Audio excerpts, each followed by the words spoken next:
Good afternoon, everyone. Welcome to the Community Infrastructure Service Committee for Monday, June 15th, 2015. We do have a significant amount of items today on the agenda, so we hope to go through this diligently. Councillor Galloway-Seelock moves the consent items. All those, any questions? Mayor Urbanovic? No, I'm fine. Sorry. Okay.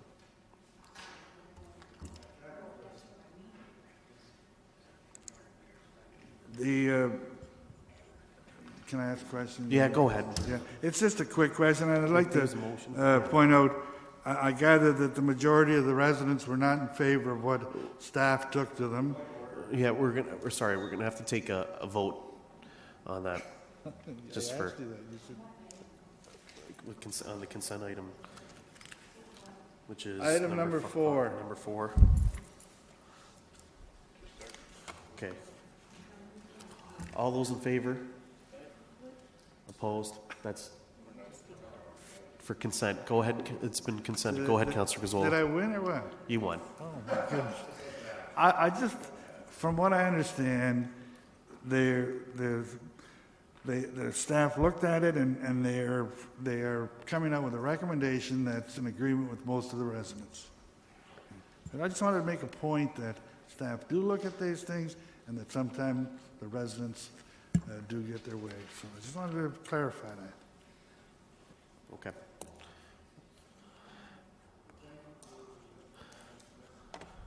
Okay, Councillor Fernandez. Yeah, the noise exemption on Stall and Wilhelm Street. Have the residents been notified? It just seems like it's a pretty long period of time that they're going to be listening to this reconstruction project. Have the residents been notified?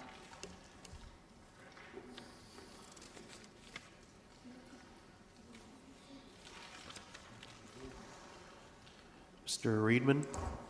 Through the chair, that's a requirement of the contractor in advance of the work. Please note that the work is only for weekends to allow the work to happen when the trains aren't running along the track. Yeah, and that was my concern because of the weekends. I'm just hoping that will be clear. Perfect. Thank you. Councillor Singh. Yeah, I wasn't planning on making a comment, but because we brought this forward anyways for item 1 for Safe and Healthy Advisory Committee, since my time on that committee and challenges they faced at that point, it's come a long way. And I just wanted to make sure I take a moment to recognize the hard work of the committee and, of course, our staff that have worked with the committee to bring it to this point. So, good job. Okay, thank you. All those in favor? Opposed? That's carried. So we're going to move on to item number 5, dealing with snow disposable site selection. Do we have any No, we have no delegation. There's people that can't come until 4 o'clock. On item number 5, we don't have a delegation.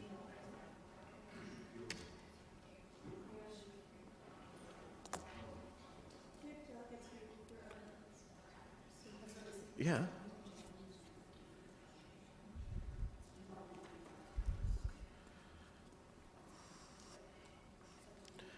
Okay, well, I'm going to move with item number 5 first, and that's dealing with the snow disposal site selection. Do we have any questions?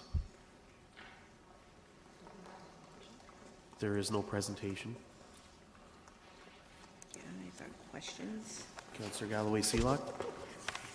Sorry, I was expecting to go to the other one first. Just give me a second.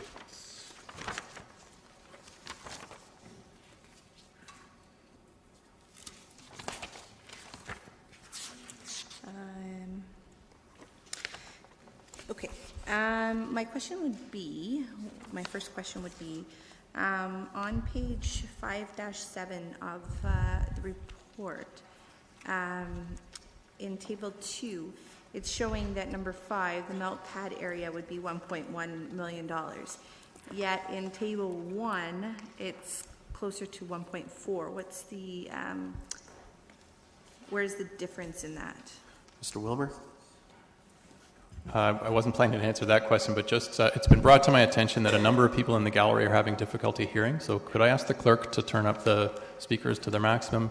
And could I ask everyone, staff and council alike, to speak up and speak into the mics? Thank you. I can do that. Thank you for that. I can repeat the question if you'd like. No, there seems to be a little more feedback. Okay, so in Table 1 on page 5-6, it's showing that the melt pad area would be 1.4 million. Yet on page 5-7 in Table 2, it's saying it's only 1.14 million. Is there a difference? Is it just the pure area of coverage? Correct. So that first table is just looking at what would the cost to be regardless of where the snow site is developed. And that's why there's a range there. And that was assuming we get an ideal site where we'd have that 2.5 hectare melt pad area. Table 2 is the preferred site that was selected, and we didn't quite have that 2.5. It's closer to 2 hectares. So it was just a smaller area. It wasn't the preferred 2.5 hectares. So that's why the cost is a little bit lower. Okay. My other question, it's mentioned somewhere in the report that by doing this, it would allow for the snow to melt on its own. Is that correct? Correct. So what specifically does this melt pad area do? Is it just a surface? What's its purpose? It's a surface to pile the snow. But the issue is that because of the groundwater sensitivity, we don't want it infiltrating to the groundwater. So there needs to be a liner, an impermeable liner, and then an asphalt pad. So that's where the big costs are coming in. We've had some preliminary meetings with the region, and they've voiced their concerns about protecting the groundwater. Is it because it's such high concentrations because we'll be dumping that much snow? Because if we just left the snow where it was, all of that salt and would end up in the groundwater anyways. Is it because of the high concentration that'll be in one space? Yes, and it's currently it's infiltrating, and it's just part of the ongoing trying to get more of this salt out of the infiltrating to the groundwater. Through you, Mr. Chair. The Battler site in specific, when we sort of were reviewing the wellhead protection areas and the sensitive groundwater recharge areas, the site is in a low vulnerability of that area. But if you put but we're bringing the snow to that area and we're doing the infiltration at that location. And so for that purpose, the melting pad has been designed to sort of limit the amount of infiltration and protect the groundwater resources in that particular location. Okay, because that is the highest cost, and I find it astronomical to pay $2 million for a snow melting or snow dumping site. Is there an opportunity to decrease the space of that melting pad to decrease the cost? And potentially just pile the snow higher if need be, or find an alternate site? Yeah. Essentially, through you, Mr. Chair, when we were going through discussions with operations, we sort of looked at the maximum depth of storage of the snow pile that was to be put there, and essentially we were working to, it was a 10-meter high snow storage level. The potential of going higher is there, but operations, when we were working through that, wanted, because the site is constrained in size, they wanted the provision for a higher height to be made available in the future if more storage was required to be there. So the height going up to 15 meters was sort of more of a contingency planning process for additional storage at the site. So the site at 10 meters high was sort of met the requirements of their snow storage at this time. So is there an opportunity to make that pad smaller, because we don't always have harsh winters, and then utilize other dump sites that we have that are city property moving forward? Do we have that capacity to do that, understanding that it's 15 meters high? Mr. Tiaga, can you answer that, please? Through you, Mr. Chair, I think one of the challenge we have with this site is that is ideally would have preferred to have a larger site. And in answer to the question, the first question, why the difference in the in this item between table 1 and table 2? And the answer was provided is because the area in this case is smaller than we would have liked to.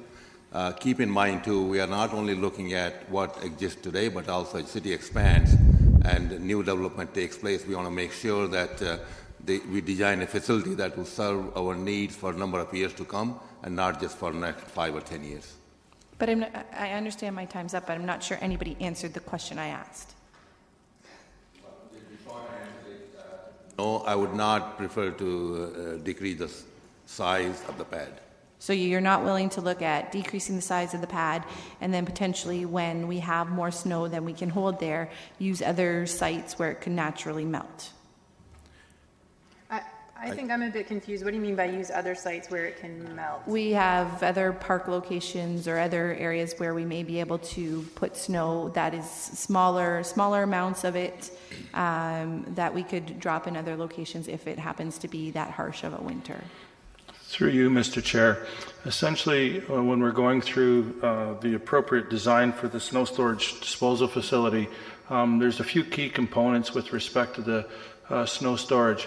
One is that when you put the pile of snow up, you're working to a specific storage volume. The latter part is when the snow melts specifically, there's sort of the requirements for the management of the treatment of the runoff water that becomes very, very important. And so when you're going through the runoff water, sort of in the early stages of the melt, it has a higher chloride level, which you're trying to manage. And then in the later stages, you have the high suspended solids, which you're trying to melt. And to deal with that meltwater, and then also to deal with sort of the management of the infiltration. To deal with that meltwater, typically on most snow storage sites, there's sort of a stormwater management facility that's required, and the construction and cost of that stormwater management facility is significant. With the 1585 Battler site, the benefit of that site, the major benefit of that site is that the existing stormwater management facility across the road on Huron Road provides a lot of the management that's necessary for that. So to try to split that cost of managing snow in 2 locations and deal with all of that treatment in 2 locations is the difficulty of the multi-site situation. Okay, Mr. Taiga?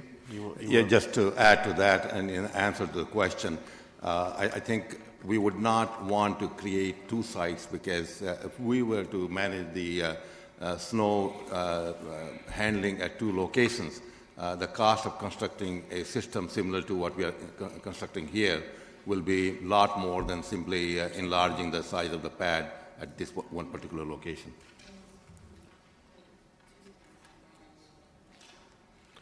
I'll give you some latitude.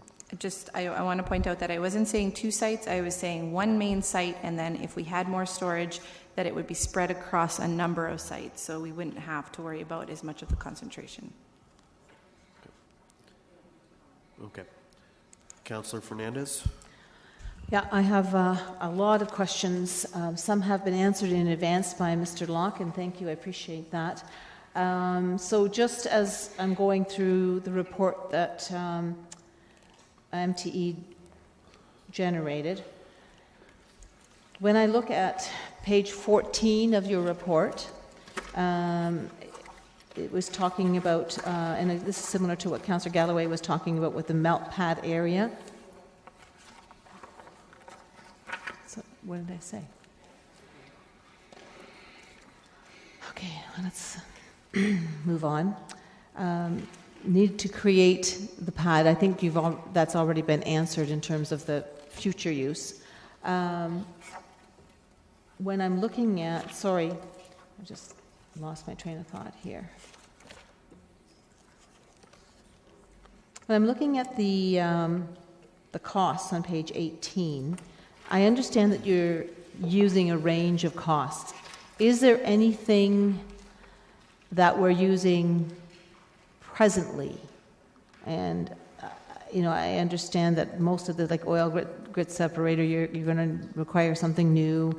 Any structures at all, any piping that we already have existing that we can move over to the other site, because my understanding of Battler Road site, we've got already a lot of piles of asphalt and sand and all kinds of things. So we must be doing something on that site to capture runoff. Are we not? Yes, through you, Mr. Chair. On the 1585 Battler Road site, the benefits of using that site are the outlets that are available, which are existing, and the stormwater management facility that is currently there. In terms of surface materials that are on the existing site, they still need to be engineered and built to sort of manage the amount of infiltration that happens at that site. And there will still be infrastructure required, even though it'll be connecting into the existing infrastructure that would need to be built to capture the runoff waters and direct them to the stormwater management facility. So I'm hoping I'm answering your question in terms of the ability to reuse or make use of the benefits at that site.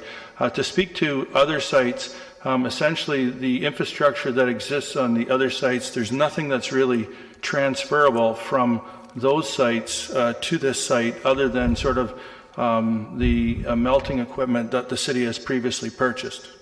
So the melting equipment, just because you mentioned that, so that the melting equipment is presently at the Graber site or at the Brom Street site? Brom Street. Brom Street site. Okay.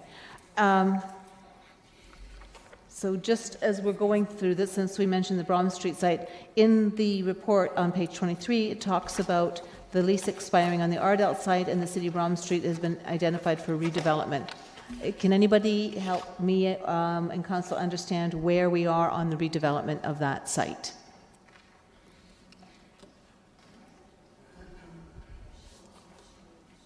Mr. Wilmer? For clarification, you're talking about the Brom Street yards? That's right. Sorry. So the plan right now is the interim use of those properties is as a parking lot to serve the Innovation District, and the medium to long-term use would be development of the site, but we really haven't begun in earnest pursuing the development option. Do we have an understanding of when will be seeing some kind of development, or are we working with our Economic Development Department for redevelopment of that site? Through the chair, it is a medium-term rather than a short-term option, so I think that you won't see any substantial work on that in the business plan for the next couple of years. If anything, there may be some very preliminary conceptual or feasibility work done. So we're looking at easily 2 or 3 years? At the very least, yes. Okay. With that information, I'm wondering why we wouldn't be able to continue using the Brom Street yards for what we're using it as now. I understand that there's a preferred to have one site, but this is already land we own. The melting machinery is already there. Was this information taken into consideration when you did your report and your study?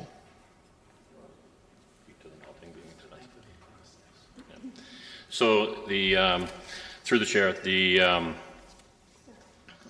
Brom Street site is our melting location right now, and it's a smaller print on the upper Brom Street yard, if you're familiar with the yard. It's where the Beamer building used to be. What we use that for is to deal with nighttime hauling from the downtown and melting associated with that. Melting is expensive when you're doing it by means with the mechanical melter. The preferred would be to use natural melting so that you have a cost savings there and going to again, the one site model. Okay, but so unfortunately, you didn't answer my question either when I said, did you take into consideration the fact that we could have at least a 2 or 3 window year of opportunity where we could continue using that site for the melting? Okay, Mr. Tagan, do you want to add? So if I understand the question correctly, I think the confusion may be we are really talking about 2 separate kind of operations. One is the melting operation. Other one is where we store the snow and let nature takes care of the melting part. The site council is mentioning is not large enough to have the nature-led melting at that particular site.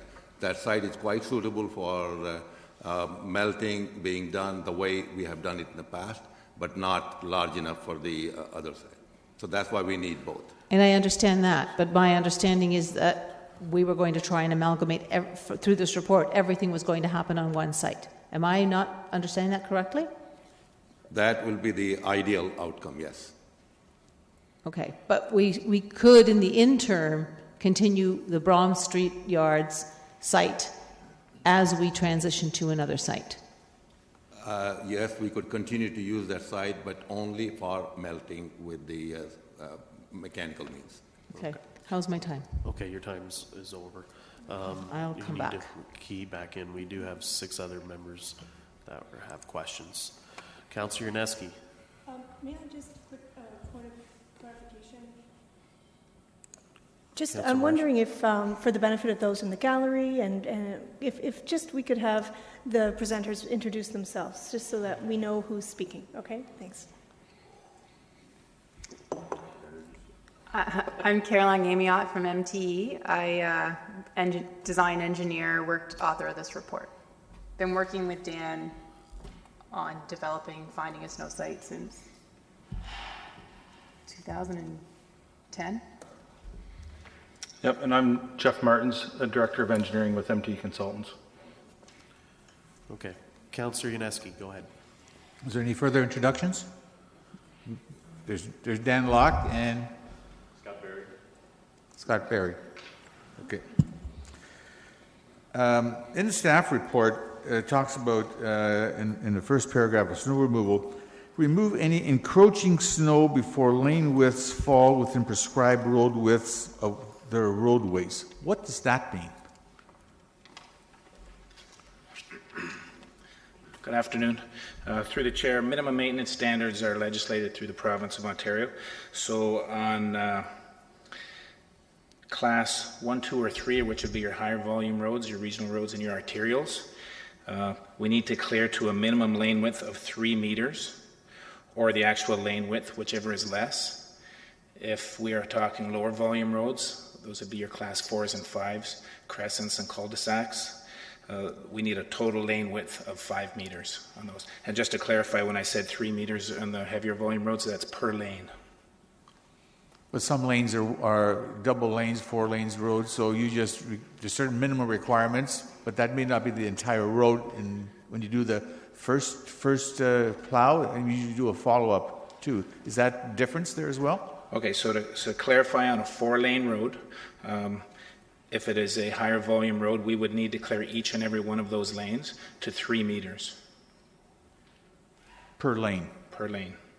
But the lanes are 3.2 or something like that, right? Right, so minimum maintenance standards would dictate we maintain the minimum 3 meters of those lanes. So the center lane is obviously clear. It's the curb lane where we get encroachment of snow on the road, which pushes vehicles in towards the center more, restricts sight distance, and encroaches onto sidewalks, causing issues for pedestrians, especially if it's curb-faced sidewalk, as well as we can get sight issues at intersections where motorists can't really see where they're going before they get out into the intersection. And that's snow removal and having a minimum requirement and pushing it over towards the curb, and you said may address those issues, sidewalks, etc. Also bicycle lanes as well, right? That is correct. Okay. Next question I have is, this is more in terms of the Battler site. And if you're going to be including it, I'm looking at the design of its location. I took a drive through the facilities to take a look to see what's there right now to get I haven't been there for years, so I had to get an update. What's going to happen with the storage facilities of the rubble and that, etc., that's going to be removed to put these new snow pads? Where does that all go? Because the site looks to be used in a total right now, which looks efficient because you've got certain things for certain purposes. But I think a good half of the site or more is going to disappear for snow purposes. So where's the rest of it go? Mr. Tagg? So, through you, Mr. Chair, there's a two-part answer to that. I think one part is we are looking at in terms of what business we should be in, and some of the aggregate business we are looking at as to the past practice, as to whether we should continue with that type of operation or we should get out completely. The second part is some of that operation will also move to CAF. So obviously once we free up this site for snow storage, we cannot have the site used for storing the crushed stones and other materials.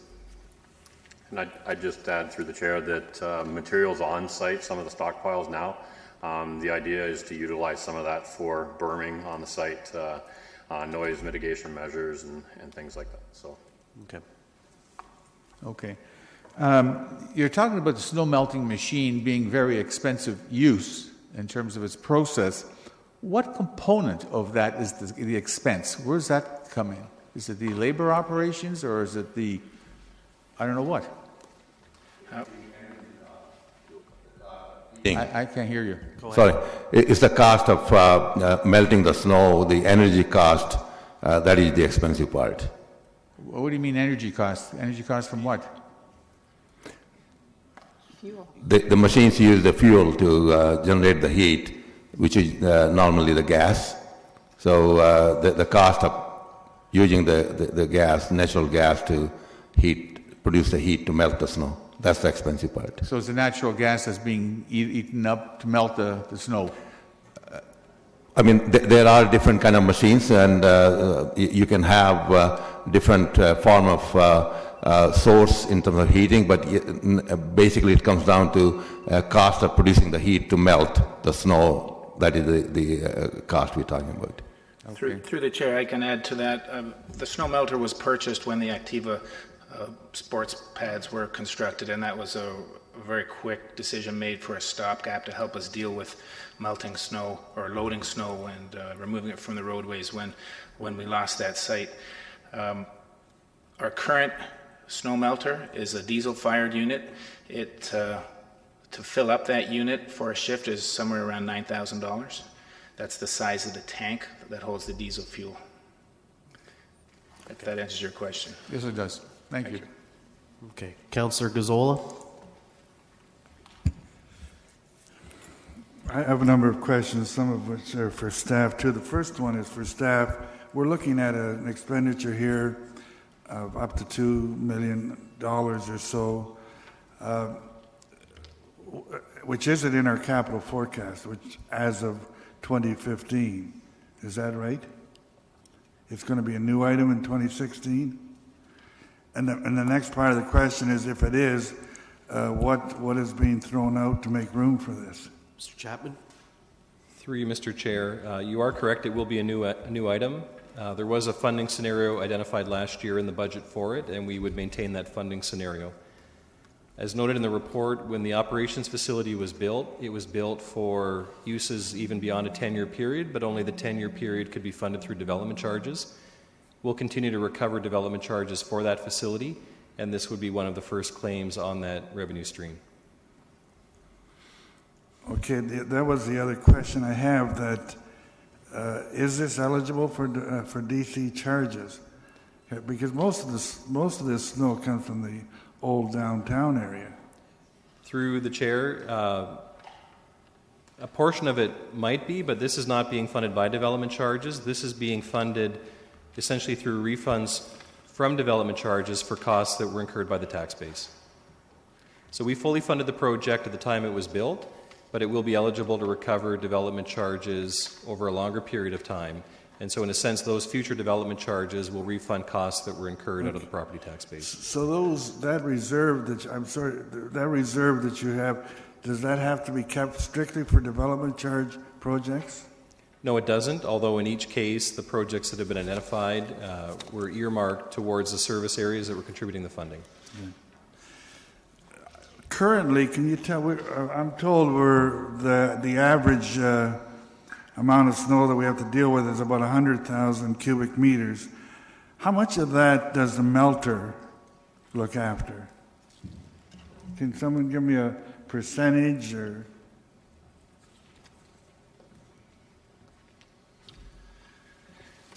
Through the chair, it's going to be an estimate. That's fine. I'd say about 25%. So is that taken into account in these projections of how much space we need and all that? Is it, well, the first question, is it intended that the melter will still continue to be used? Through the chair, no. Once this site is up in operation, we would plan to make that our only site.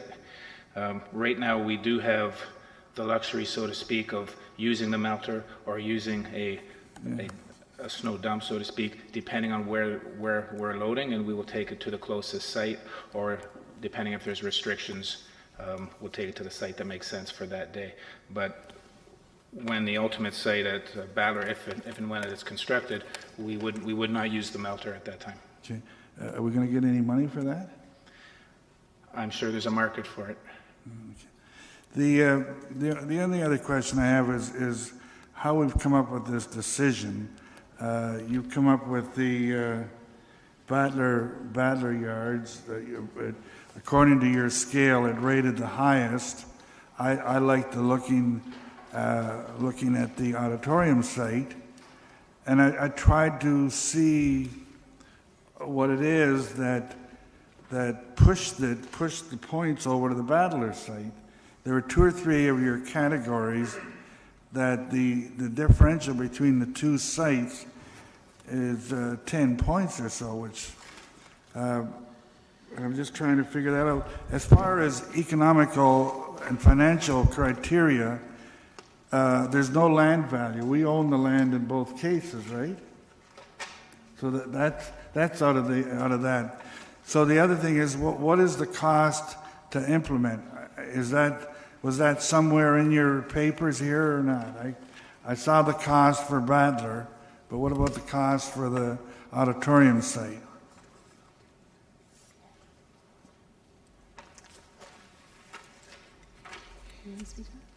They're killing my time here.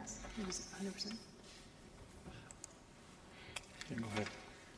Through the chair, the cost to the odd, because it was only melting, it would just be moving to one site to the other. They would still have to find another location to store the snow. So the odd would only work if the 2-site model was...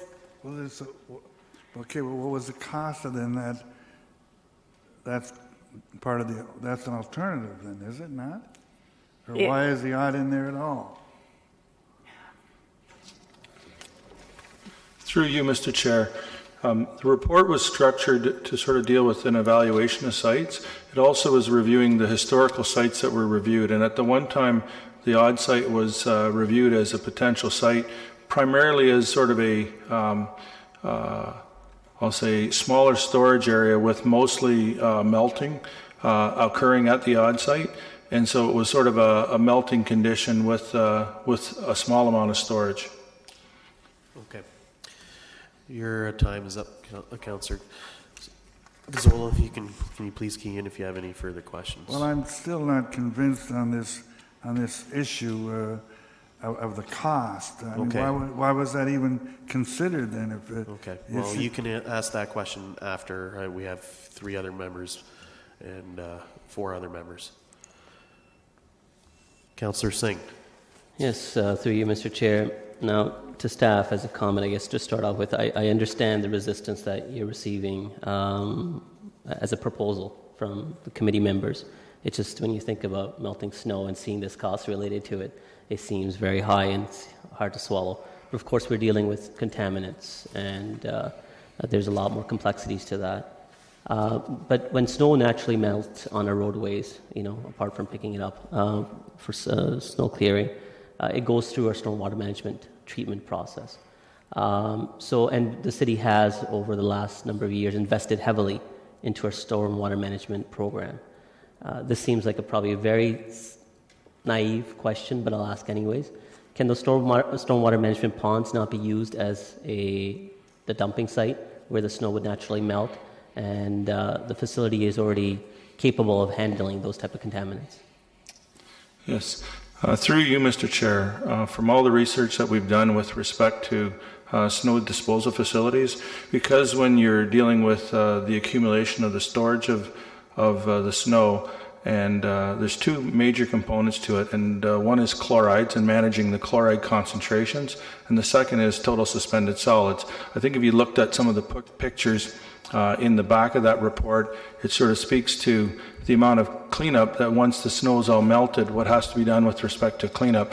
If you dealt with putting snow in a number of, let's say, stormwater management facilities, there'd be a lot of total suspended solids that would be accumulating in all of those facilities that would need to be cleaned up and disposed of. But they go there regardless because snow does naturally melt on its own. We can't get to all of it all the time, and we don't clear all of it. A lot of it is just left and it melts with natural process. So isn't it happening already? You're right. The stormwater management facilities are designed to sort of remove total suspended solids. I think what you'd end up doing is dealing with the cost of managing those total suspended solids from the snow storage in a, I believe, more costly way. So one way or another, we're going to pay for it. Right. This question to staff: if obviously this change is looked at, I'm seeing it's probably the reason why this is coming forward because we've been maintaining this this program for a while for maintenance of our roadways in the winter. And the melting of the snow, the reason why we're looking at this is because it's looked at more efficient, and I'm hoping it's a cost saver as well. Can you comment on that as a difference of operation and what that cost saving would be?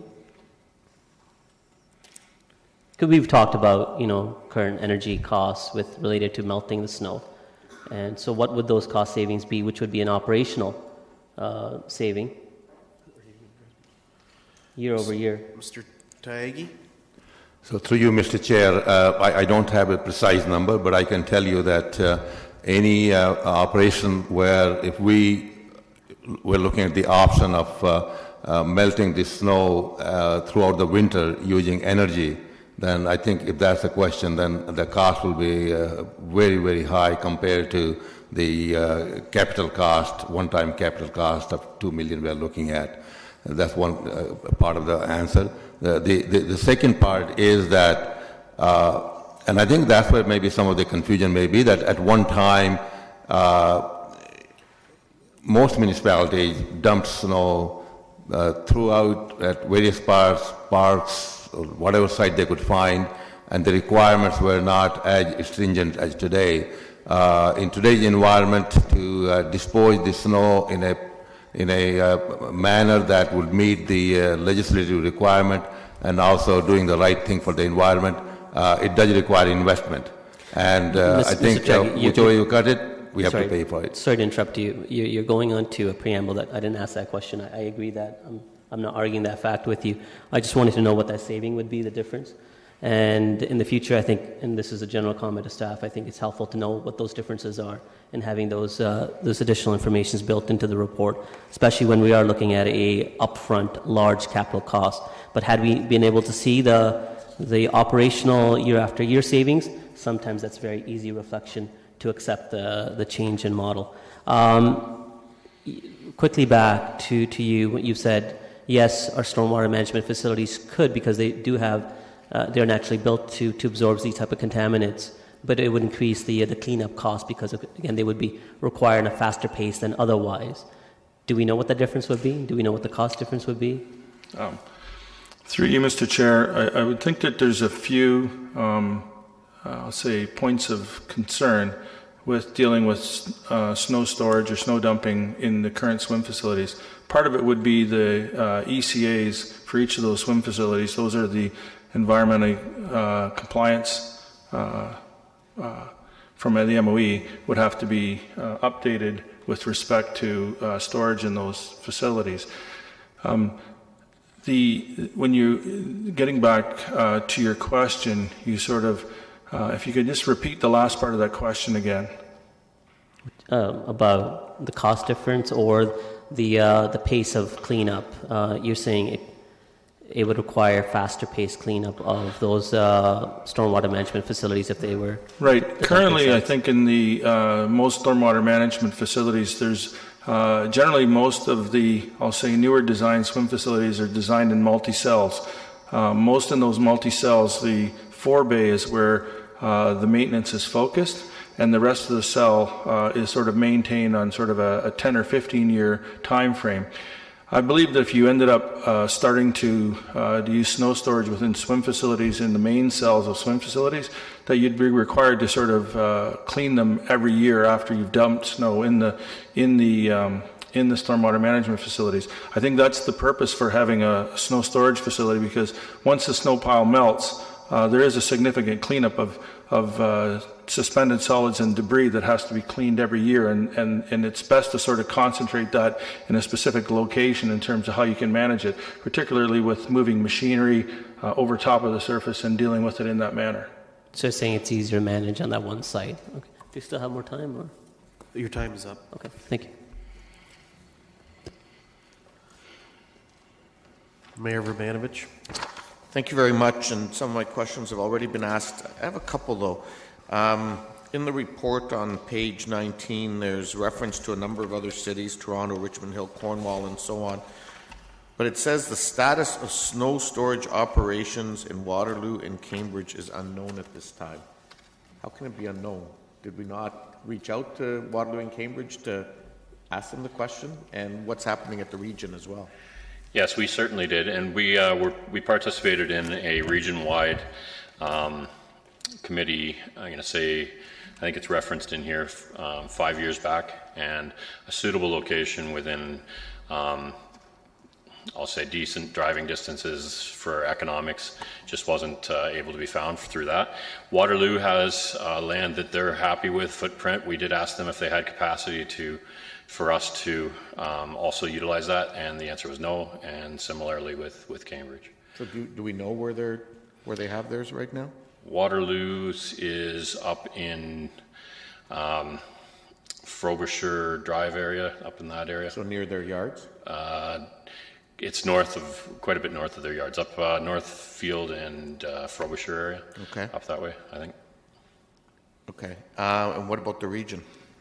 The region, again, through the contract, we handle hauling their snow in most of the municipalities. The amount of rural stuff they have, they may clean off a few corners, and it's not. It's just piled down the street. So. Okay. The second question I have is, I guess, to Mr. Tyagi or the consultants, and it's, if we don't do this, what's the alternative? Like, if we don't use any of these existing sites that are in your report, Mr. Tyagi, what's the alternative? I guess through you, Mr. Chair, a couple of thoughts. One is, I guess our options will be very limited. One of the options will be obviously to leave the snow on the streets and pile up on boulevards as much as we can. But then the risk is that if we don't meet the provincial standards, then we could be prosecuted, and we'll be obviously not complying with the regulations. And also, it's an issue of the risk that if there are accidents and we're not maintaining the laneway as required by the legislation, then again we are exposing ourselves. Okay, so the long and the short of that is it's not an option. I mean, from what if I hear you correctly, what you're saying is, we can debate about what's the right size and how much we want to spend, and do we want to be in one location or more than one, but the reality is we have to clear this stuff off of our streets when we have high levels of snowfall, and we need a solution that's going to do that, correct? Absolutely correct, Mr. Mayor. Okay. And then the last question I had is, I know there's been some new technologies that have been coming out, and one that comes to mind has been one that we became somewhat familiar with our partners in our new economic development partners in Eindhoven in the Netherlands. And there's a young gentleman that's been to Canada and pitching his technology to airports and other things. Have we looked? Has he approached the staff, and have we looked at this? Through the chair, we met with the young gentleman on, I can't remember his name off the top of my head, but we met with him, and it's basically the technology is compressing the snow, and you still have to store it somewhere, and it's still going to melt, and it's just all it's doing is reducing your area. And he did not have a prototype model for us to go. Again, we're under a clock. We're losing the one site this coming July, so we still need to deal with this issue imminently, right? So that is it's something that's maybe down the road for us to investigate and continue to look at innovative ways of dealing with this. But we met with them, and it just isn't something that's viable right now. And the last question, if I can, just very quickly, is on the issue of it being down in at the Battler Yards. This is in the south end of the city. And just from an operational point of view of trucking everything down there, does it make more sense for us to be looking at it at a couple yards as opposed to one big one that's so far out of the way? Through the chair, a couple yards, every yard that we'd have, looking at the more stringent measures that they have today, would have to be engineered, so there's a cost to that. From a hauling standpoint, what you're seeing, I think, on page 5-2 is the areas that we haul from. And a lot of the development that's happening in the city is in the southwest corner. And the development right now, the way that those subdivisions designs are, they're just not conducive to holding a lot of snow storage. So we're seeing a lot of hauling from those new areas. So it is getting more central as development occurs in those areas. Okay, thank you. Councillor Schneider. Thank you, Chair Ioannidis. Mr. Barry, this is probably for you, and I apologize for putting you on the spot, but I also am trying to get maybe an idea of the cost of the snow melting, and you mentioned that it was basically cost $9,000 per shift to melt the snow. Is there a guesstimate maybe of how many shifts or how much money was spent this past winter? Through the chair, that number was based on an average 8-hour shift. If you think back, the average last year was what we would consider somewhat average in terms of winter. We loaded for 20 days last year, but in the heavier winter in 2013-14, we loaded for 82 days. And those 82 days were with three crews for most of that. For the most part, we didn't get into our second crew last year. So on average, it's about 20 days. Okay. With a single crew. Yeah, that helps just to get a little bit clearer picture of the cost of melting the snow. Thank you. Okay, we're going around second time. Councillor Fernandez. Thank you. Just some quick questions for some quick answers. The Strasburg Creek in Figure 9 in the report that MTE generated, I see that there's an incorrect identification of the Strasburg Creek as well as the Blair Creek. For decades, I've understood that the Strasburg Creek is a cold water creek, and that's why we have cold water brook trout surviving there. As is the same with the Blair Creek. Both of these are identified as cool water streams, with the Dune South Creek being identified as a cold water stream, and my understanding is that it's a cool water stream. The reason I point that out is that is critically important to the understanding that from DFO that 1 degree temperature shift in the habitat for cold water brook trout is enough to destroy the habitat and the fish. So can you help me understand why I'm seeing this very concerning difference from what I understand from DFO and from GRCA? Let me speak. Go ahead. You can talk to the source on that, and I'll follow up. Through you, Mr. Chair, the source was from the City of Kitchener Natural Heritage System, MAP 6, and that was 2014. So unless that figure is outdated, that's what we use to create this map. Okay, so Yep. you're Mr. saying you Wilmer? got it from, It's right there on the figure, the reference. I think, through the chair, I think the answer may be references to Strasburg and Blair Creek as cold water, Councillor Fernandez, are cold water fish potential. I think that's the phrase that I recall seeing in many of those subwatershed studies. So that may be the distinction between what's currently a cool water stream but is cold water fish potential. well, according to the presentation we had at the Environmental Committee last year, there is cold water brook trout living just downstream from Battler. We were very enthusiastically told that that habitat is increasing because of the work that was done at Ward's Pond. So my concern is if it's being identified as a cool water stream and we are considering locating at Battler Road, which is less than half a kilometer from where part of Strasburg Creek is located, that we run the risk of changing that habitat very quickly. Yes. Through you, Mr. Chair, when I reviewed through this, the fisheries on the GRCA's website with respect to cool and cold water, and the way it was delineated on that GIS system within the GRCA's website, the area that's immediately below Battler is identified as cool water, and then further down where Councillor Fernandez is identified as cold water is brook trout habitat, and it is cold water down in that lower section. That's not indicated per this map because this map was sort of sourced from a specific area.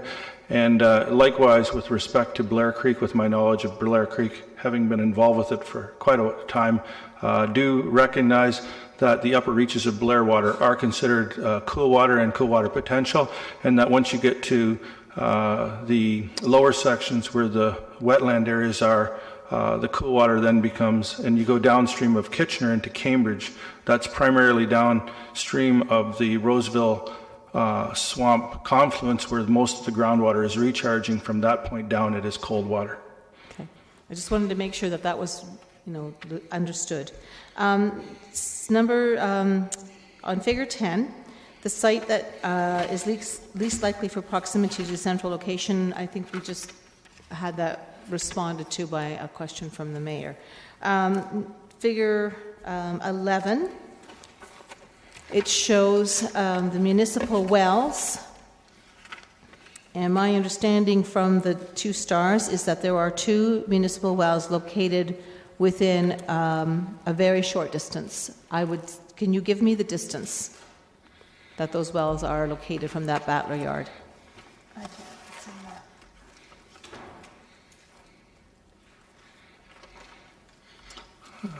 I don't have an exact measurement, but I'm going to sort of say that they generally, from when I look at the map, it looks like they're sort of within, I'll say, 1 kilometer, 1,000 meters of that location. Just speaking to those 2 wells, my knowledge of the hydrogeological conditions in this area are that those wells that are sort of taking water are from the deep aquifer 3, and later on the figure that deals with the significant groundwater recharge deals with aquifers 1 and 2, which aren't feeding the wells in that location. Okay, thank you. I know my time is up, but I have to ask this next question because the slip of paper that council was handed out is my motion for a deferral. Okay. I understand that there's going to be community engagement. Were you aware that there is roughly 200 plus residents living within less than half kilometer from the Battler yards right now? Through you, Mr. Chair, we were aware that there was residents in the proximity of the Battler project. Okay, and that there has been ongoing complaints from those residents about truck traffic already. Now we're looking at, in an average winter, 160 trucks traveling per crew in an 8-hour shift. And according to Mr. Barry, we just heard that in 2013, we had 82 days of loading. Well, you multiply that out, that's a tremendous amount. That's 4 times 160 trucks going past those residences every single day. why haven't we done any public consultation with the residents who are going to be subjected to this for 3 to 4 months? Okay. So I'm putting forward this motion. Okay, I've taken note of it. Councillor Gazzola. This is for staff. The region does not have a dumping ground. Is that right? Through the chair, that's correct. Are we compensated for this in our deal with the region? For this?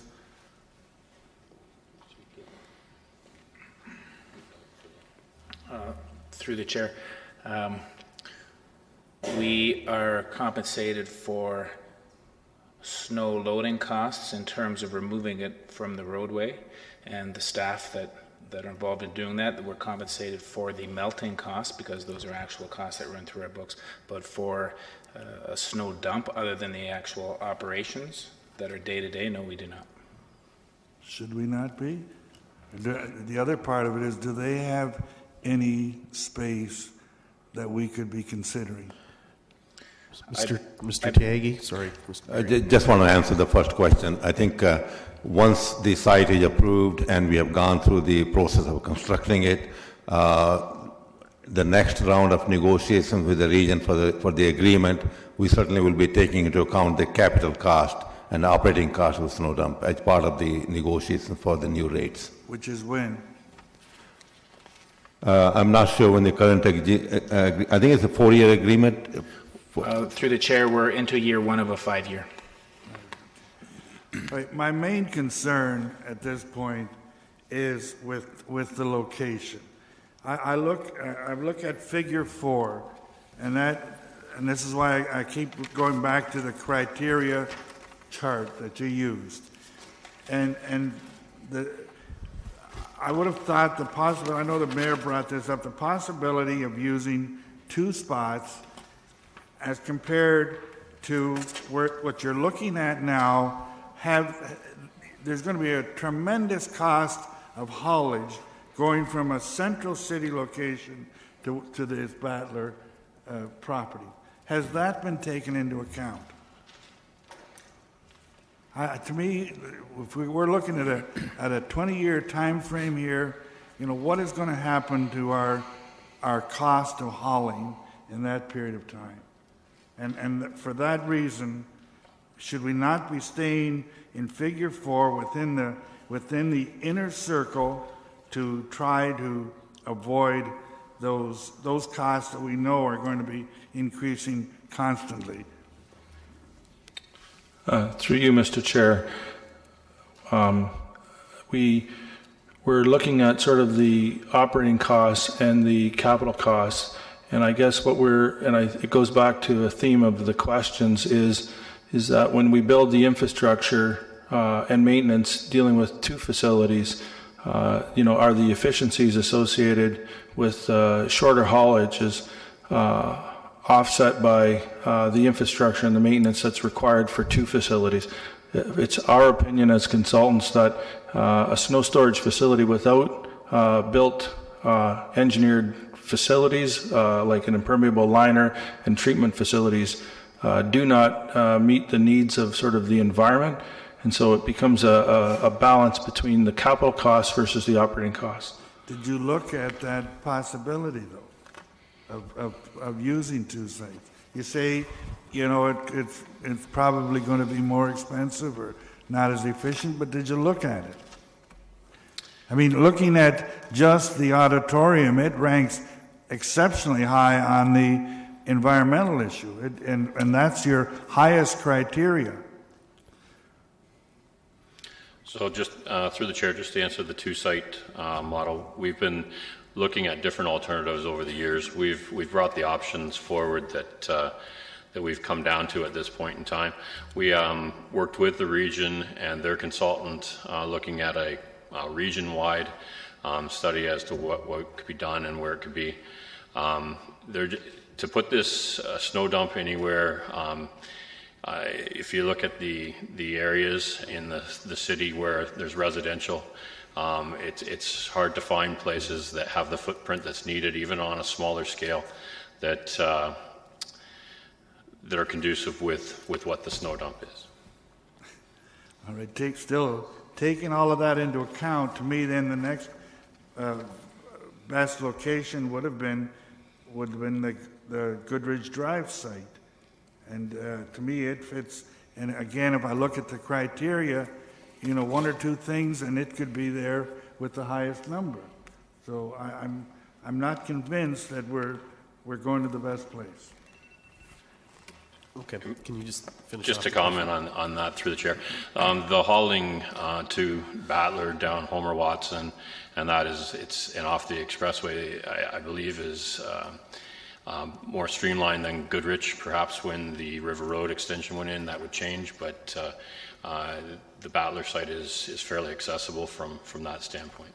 Okay. And that if I look at the map, but that's fine. Okay. Councillor Yaneski. Thank you. When I reviewed the report, I noticed that there was recommendations on each site in terms of size, location, status, current use, constraints, opportunities. And one of the items also pertained to land use and zoning. For this particular site, it's got the wrong page. It's got a designation of business park, restricted business park. I would assume it complies with the OP and zoning for this operation. So we have yards there, but I'm assuming the continuation of a similar use would be still compliant? Anybody? Staff? Mr. Through the chair, yes. What? Yes, it does. That's for sure.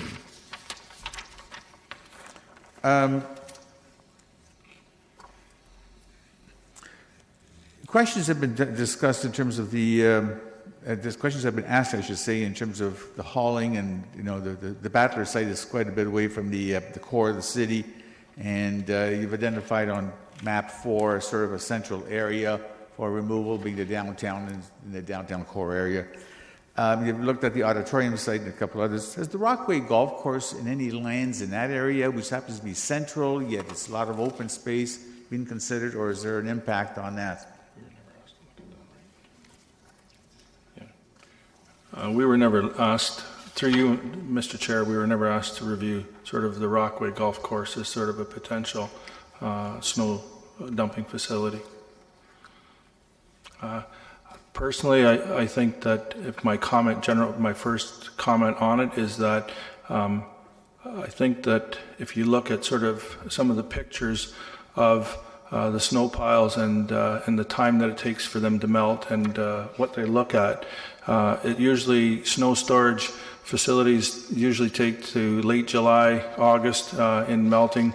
The more compact the snow is, the longer it takes to melt. If it ends up piled in an amenity area where the piles are there through the month of August, don't necessarily think the facility's primary function is not necessarily serviced well. Well, I was hoping it wouldn't be on any of the 18 holes, but I didn't know whether there's any other facilities in that area that could be supportive or not. I wasn't sure, but the liner that you've talked about several times that is going to be the base under the asphalt, I guess how it was work. Does that need to be replaced every so often for filtration purposes, or for its durability or whatever? The intent would be either to use an asphalt surface as a liner, or to actually use like a Layfield or a latex type of liner, and then put a asphalt surface over top of it. I would tend to believe that the liner's design life would be in around the 30 to 50 years in terms of the service life of the liner. Okay, that's sort of good news. Final question I have, I guess dealing with staff. When this consultant's report was prepared, did we go through a process back months ago or whenever to request an expression of interest to do a consultant's report and a cost for that? Did we go through council? I just don't remember. I do not believe that we did. It started off with small scope and because they had started the work with the initial one, it was expanded from there. So staff started as initial, then it expanded? Correct. And then, so those costs are coming from where? The cost of the consultant's report? Out of the funding that we have from the KOF account that was for the snow dump portion. Specifically for that? That was set aside? Correct. It was a capital account. Okay. So staff started it, but you couldn't handle any more of it? Is that where No, it it sort was of a led, consultant or? was brought on board, but the scope was small. It was under the I believe it's 25,000 range that to go forward, and the direction that we were given was to go forward with the consultants. Well, I understand this cost was more than 25,000 in the end. Is that right? I'm sorry? The cost was more than 25,000 in the end? Correct. 53? That's correct. There was some additional studies that were added on. Along the way? Correct. Okay. Mayor Verbanovich. Thank you. Just a couple more quick questions. In terms of, I know you've looked at a number of sites and you said the region looks to us for this issue. Did we at all explore, and I'm not sure if it's really much farther out in the end, maybe a little bit, than the Battler site, the regional waste management facility? And can that potentially be used, because it's already got all the liners and everything in place? Yes, through the chair, it was my understanding that Mr. Whitmer did explore that and that there was no interest from their side. Like, we know that for a fact, or we believe that to be the I case? can probably find the emails and forward them. I believe that to be a fact. Okay. I'm wondering if there's some opportunity to revisit that with the region as a possibility. Second question is just in terms of, we've got this deferral motion we're going to be looking at shortly.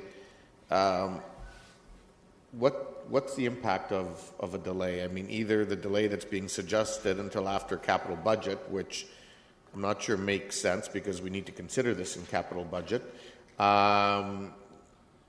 But can we have some sort of delay in order to, go back and look at a few things, whether it's this notion of two sites, whether it's to have a discussion with the region and so on?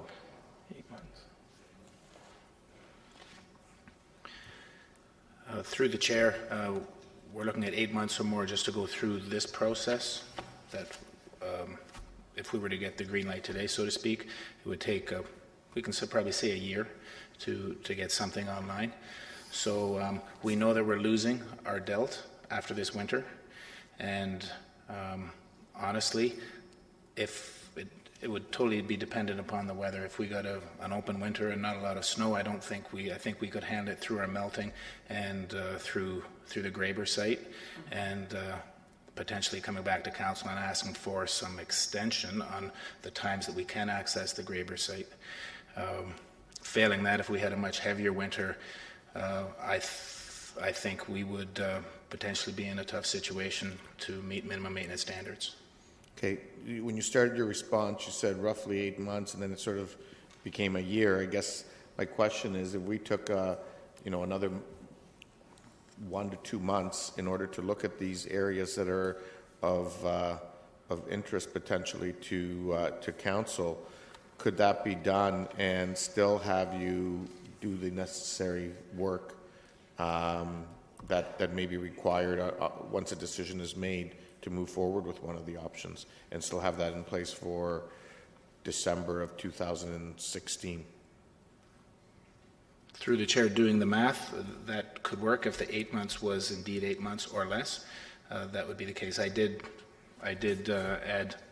round it up to a year, just knowing how long processes it can take and some of the hurdles that can be encountered during those times, which can extend the time it takes. Okay, so we're in September now. Capital budget's coming to us in December, I believe, or end of November. if we had something come back to us by early to mid-November, would that still work? Through you, Mr. Chair. I think that still works. I think the only condition I would put, or not condition, but the concern I would have would be generally what we've been seeing on the consultant side is getting ECA approvals on stormwater management facilities through the MOE have been very difficult with respect to planning timing. And I would say that being cautious with respect to timeframes, with respect to MOE approvals on the swim facilities is what I would say is probably going to be our biggest challenge with respect to meeting the timeline. Right. Okay. Thank you. Mr. Tiagi, you have further comment on that? Yes, through you, Mr. Chair, I would very strongly recommend to Council not to delay the decision on this matter once again. You'll recall this matter was before Council during the last budget cycle, and it was at the request of Council that we engaged the consultants. And I know there was a comment with respect to cost of consultants. I think last year we brought the same recommendation to Council, and Council deferred it and asked that we do further study on this matter. I think the matter has been studied to as far as we can go. I think we can look at maybe a couple of more sites, and at the end of the day, I don't think it's going to change, certainly not the financial decision. It will not change that part. The second part is you have been provided with the answer that we have looked at various sites, and this is the best option that we can come up with doing all the due diligence. And I would very strongly recommend that Council not entertain further delay. There is a high risk, and if it's delayed, and we still have to go through the public consultation process through the design phase of the project, and depending on the type of winter we're going to have, which I can't obviously predict, there's a high risk that we may run into trouble if we don't act on this sooner than later. Councillor Singh. Yeah, thank you. And through that, so from an earlier question, I think it was asked if the region was contacted in identifying some suitable sites. And the mayor also outlined perhaps the waste management site as an option. If, as Mr. Tiagi, you have said that this is more of a financial decision at this point, if committee were to approve it based on that, but with additional direction, that staff still engage with the region in identifying if there are some available sites, as well as, of course, the waste management fund, as well as seeing if other cost-effective sites are still available as an alternative. Can that be still possible, or this is all or nothing at this point, where if committee approves, it's going to be the Battler site? I think that may be an option. So what I'm going to recommend is that Council approve the report in front of you, and if you want to put an item there that staff continue to explore some other sites and engage in a discussion with the region for those sites, then I don't have a problem with that, as long as we have a direction to move forward with this site if the discussions with the regions do not produce results that will change the direction. Okay. Mr. Chair, this item needs to be moved, so I'll move it, and I'll move it based on the last condition that Mr. Tiagi has articulated back. Okay, well, I'll take that after the deferral. Yeah. We have a motion on the floor. Councillor Davey. So thank you. So just again, just so I understand, so Councillor Singh's motion is put forward, but then Councillor Fernandez's deferral takes precedence, correct? Okay. My question is actually with respect to the deferral as well. I think it was mentioned by the mayor, but in the recommendation, it seems like it's implied that it's referred to budget at any rate. Could I get confirmation of that?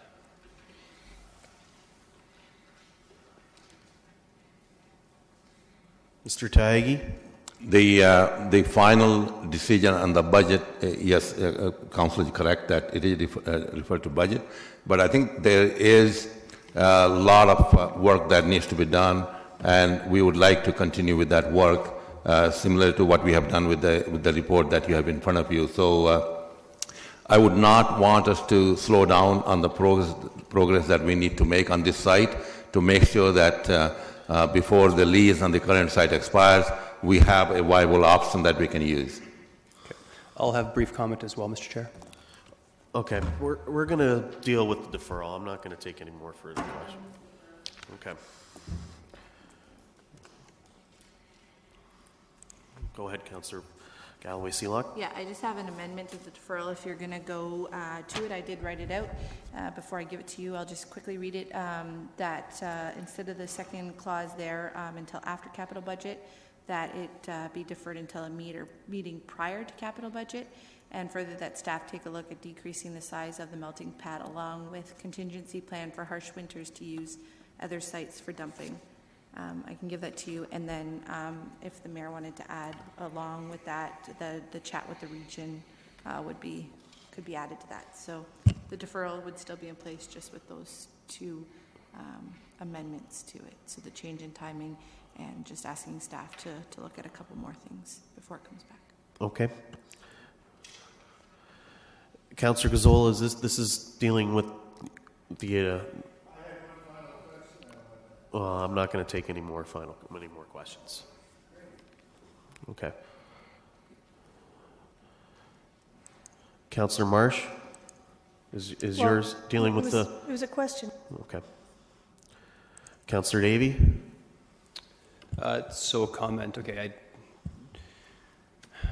I'm just going to be brief. I mean, it's intuitively ridiculous to spend $2 million on snow removal, yet I have yet to hear any alternative from staff and frankly members of council that I think will have any sort of significant impact. Being that the amendment, I believe the way the amendment's written, that staff will still be able to begin the public consultation process of Battler. I'm inclined to support it. But I think in the end here, we're going to have to bite down and realize that there's a cost to this that we can't avoid. Mayor Verbanovich. Thank you. And I think that's probably very much the reality of where we're going. I think in light of the fact that, so the meeting, just to be clear, that I think Councillor Galloway-Seelock's talking about would be on November 2nd, Community Services Committee, which essentially gives staff 6 weeks to do this additional work, to look at the issue of decreasing the size of the melting pad. And I would add, and I'm just in the process of writing this down, that they also, during that deferral period, also revisit the issue with the region to explore possibilities, as well as the idea of a two-site solution, so that all that come back to us on November 2nd, which would be before capital budget, and I think that's the most important thing, so that we can move forward. There is, I think, a 2-week break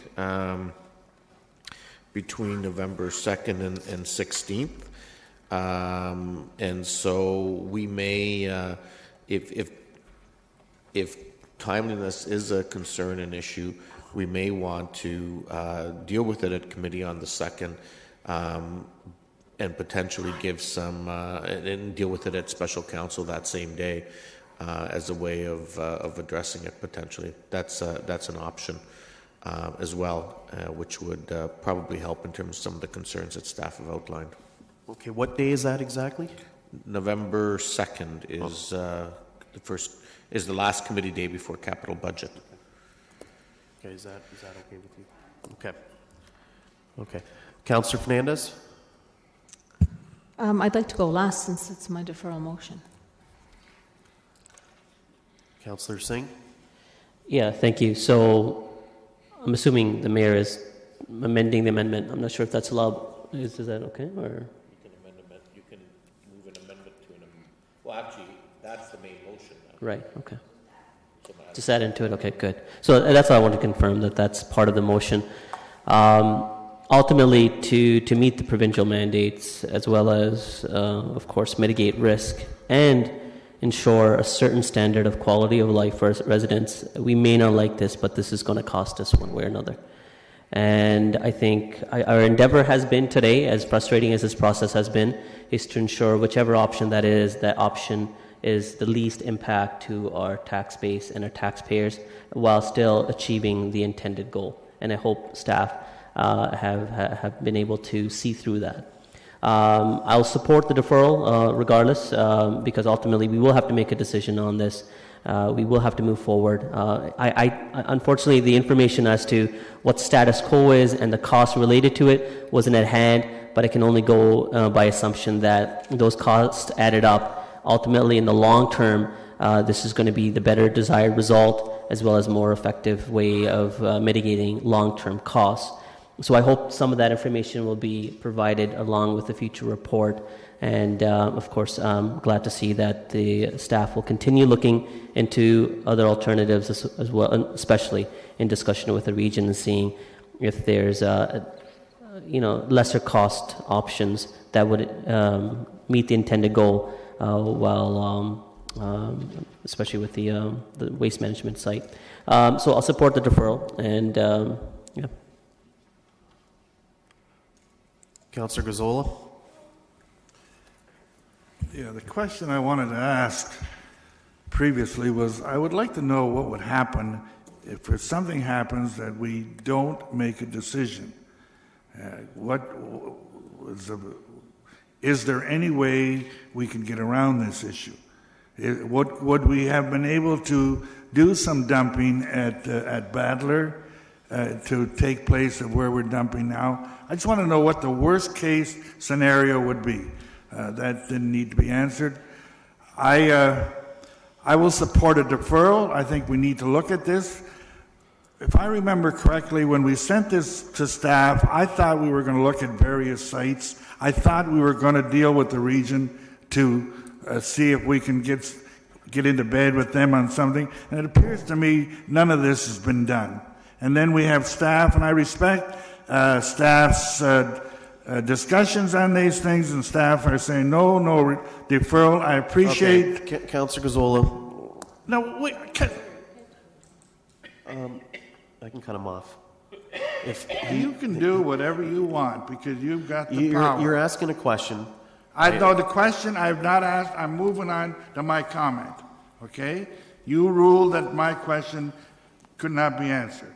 So I said that I will support the deferral. Okay. I want to make a point, though, that staff can, and I appreciate staff's position, and they can make recommendations, and that's fine. That's their job. But the decision comes here to this council. The buck stops here. So I believe that a deferral is in order, and I will support the deferral. Okay, thank you.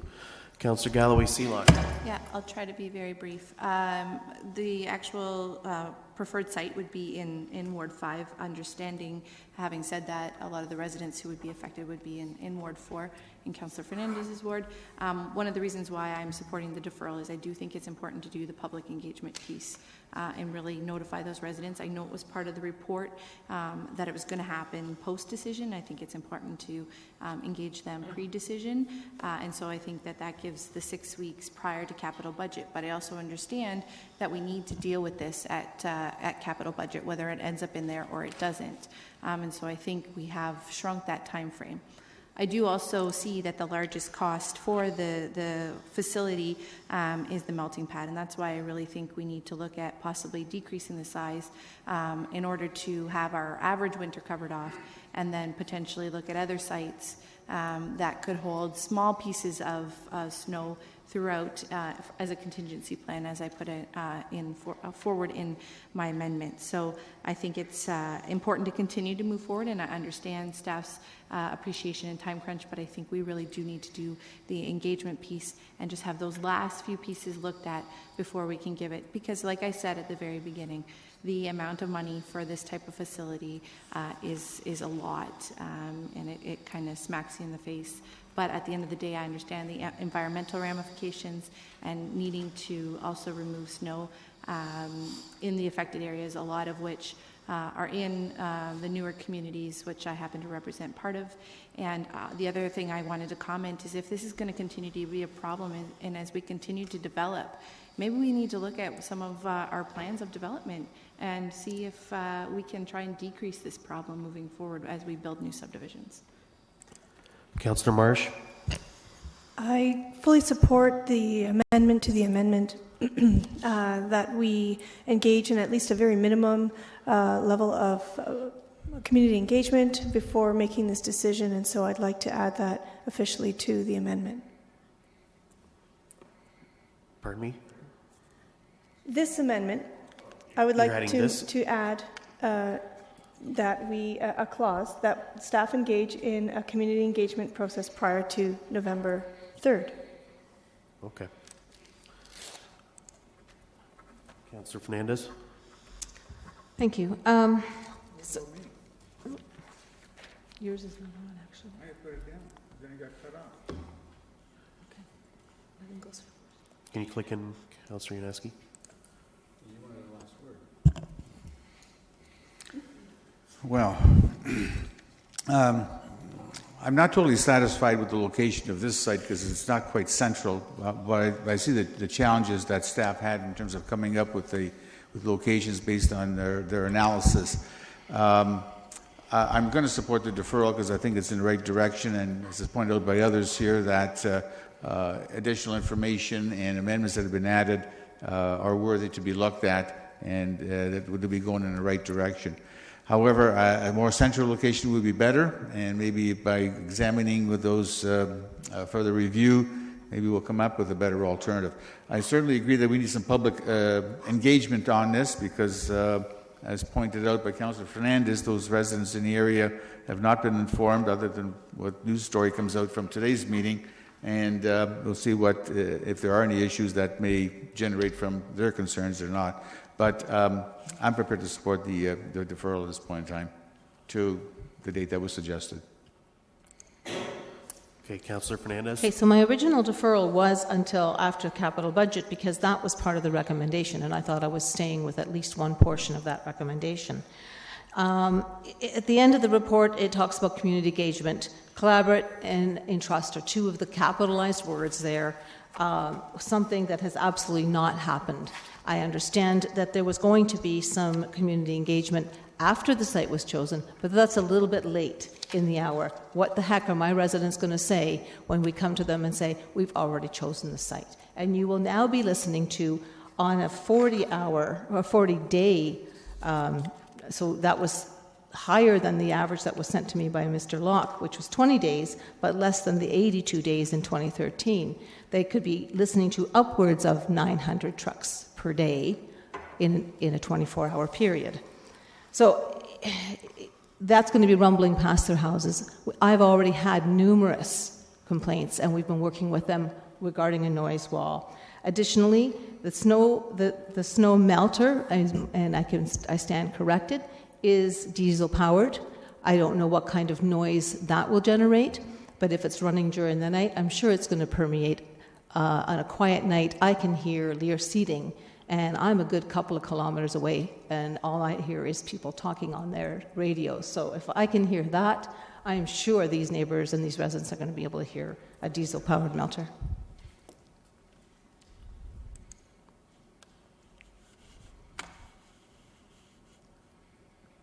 Councillor Singh? Yeah, I don't think there would be a snow melter. That's the whole intent of this, to have a natural dumping site for natural melting. Is that correct? Okay, well, I said I would stand corrected, so I'm corrected. We have some time until this lease is up, at least 12 months, a little bit less than 12 months. I think that we, at the time, did not have enough information at budget time to make this decision. And that's why we asked for staff to go ahead and investigate further. It's already been noted that staff started the process and it was under the $25,000 upset limit, which is usually brought to council. My understanding now, it was that we spent $53,000 on this item and it was never brought to council for their additional approval. Additionally, my concerns around not only my residents, but the sensitivity around the Coldwater Creek of Strasburg Creek, and as Mr. Martin's identified, it is downstream from this site, maybe a couple of kilometers, but nevertheless, it will filter into the creek, which is immediately across the road on Huron Road. There is the creek starting there. There are wellheads in this area. Maybe we're not taking the water from it now, but we may have to take the water from it in that area. According to the report that was written by MTE, the Graber site has not been taken off the table for snow storage. It is much more centrally located, so if we consider a combined situation, I still see that the Graber site could have snow storage.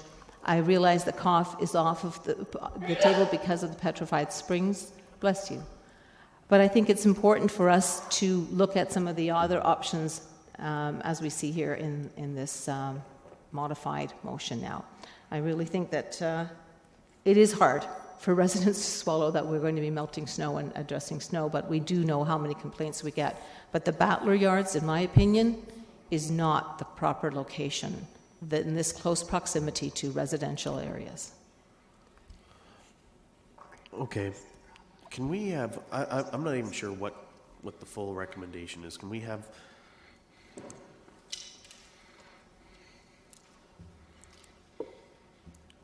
yeah.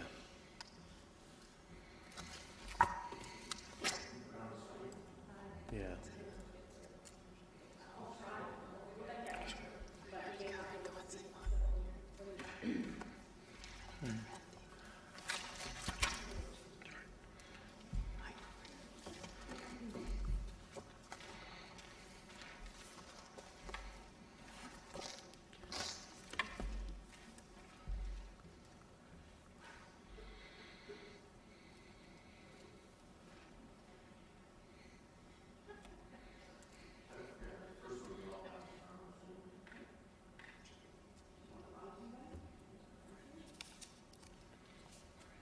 So you want to vote on these separately?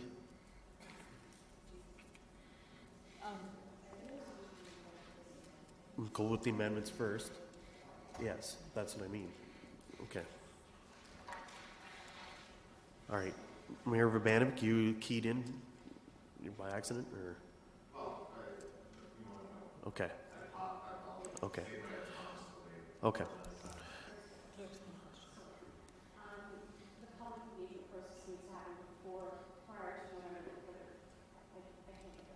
Okay. Okay. And that would be on the very first. Okay.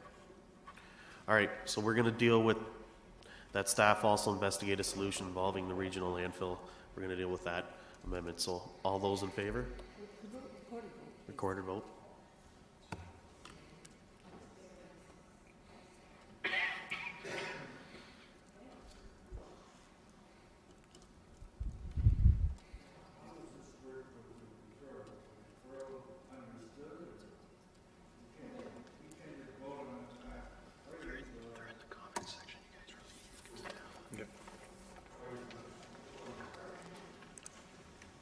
So the original motion was the deferral.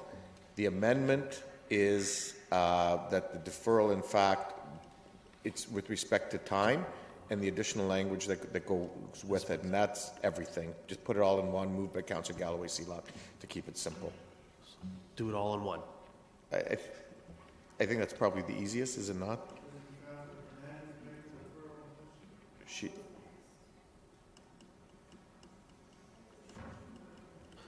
Okay, we're going to deal with each one, and then we'll three of them. Okay, so recorded vote has been called. On which one? The last one. That staff also investigated a solution. Whether the deferral falls, none of it goes through. Okay? Mm-hmm.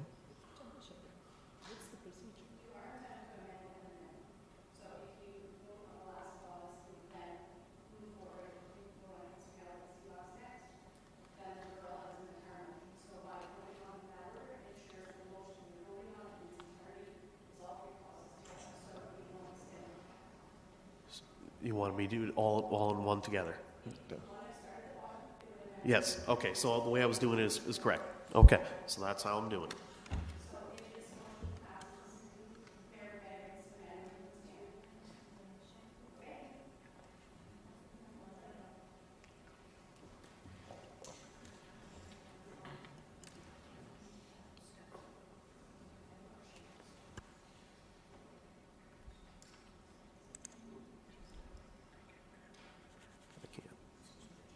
Oops. That's carried unanimously. Okay, the next one.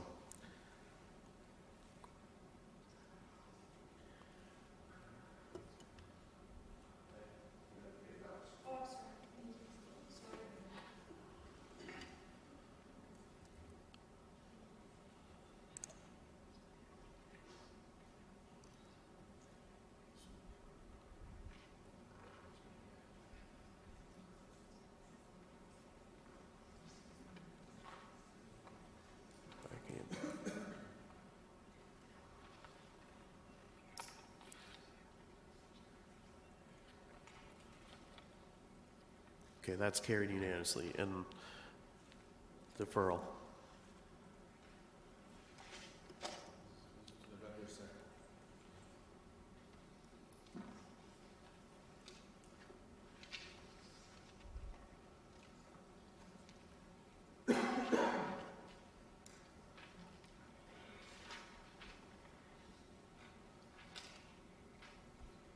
That's carried unanimously. Okay. We are going to move on to item number 7 because we do have some delegations here. I had no idea that the last issue was going to take an hour and 45 minutes. So we are going to go with the Union Street bicycle lane implementation. And we don't have a presentation, but we do have a delegation. Just wanted to remind our delegation that pursuant to Council's procedural bylaw, delegations are permitted to address the committee for a maximum of 5 minutes.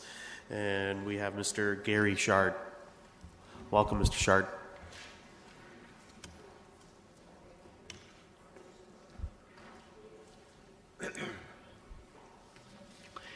Thank you very much.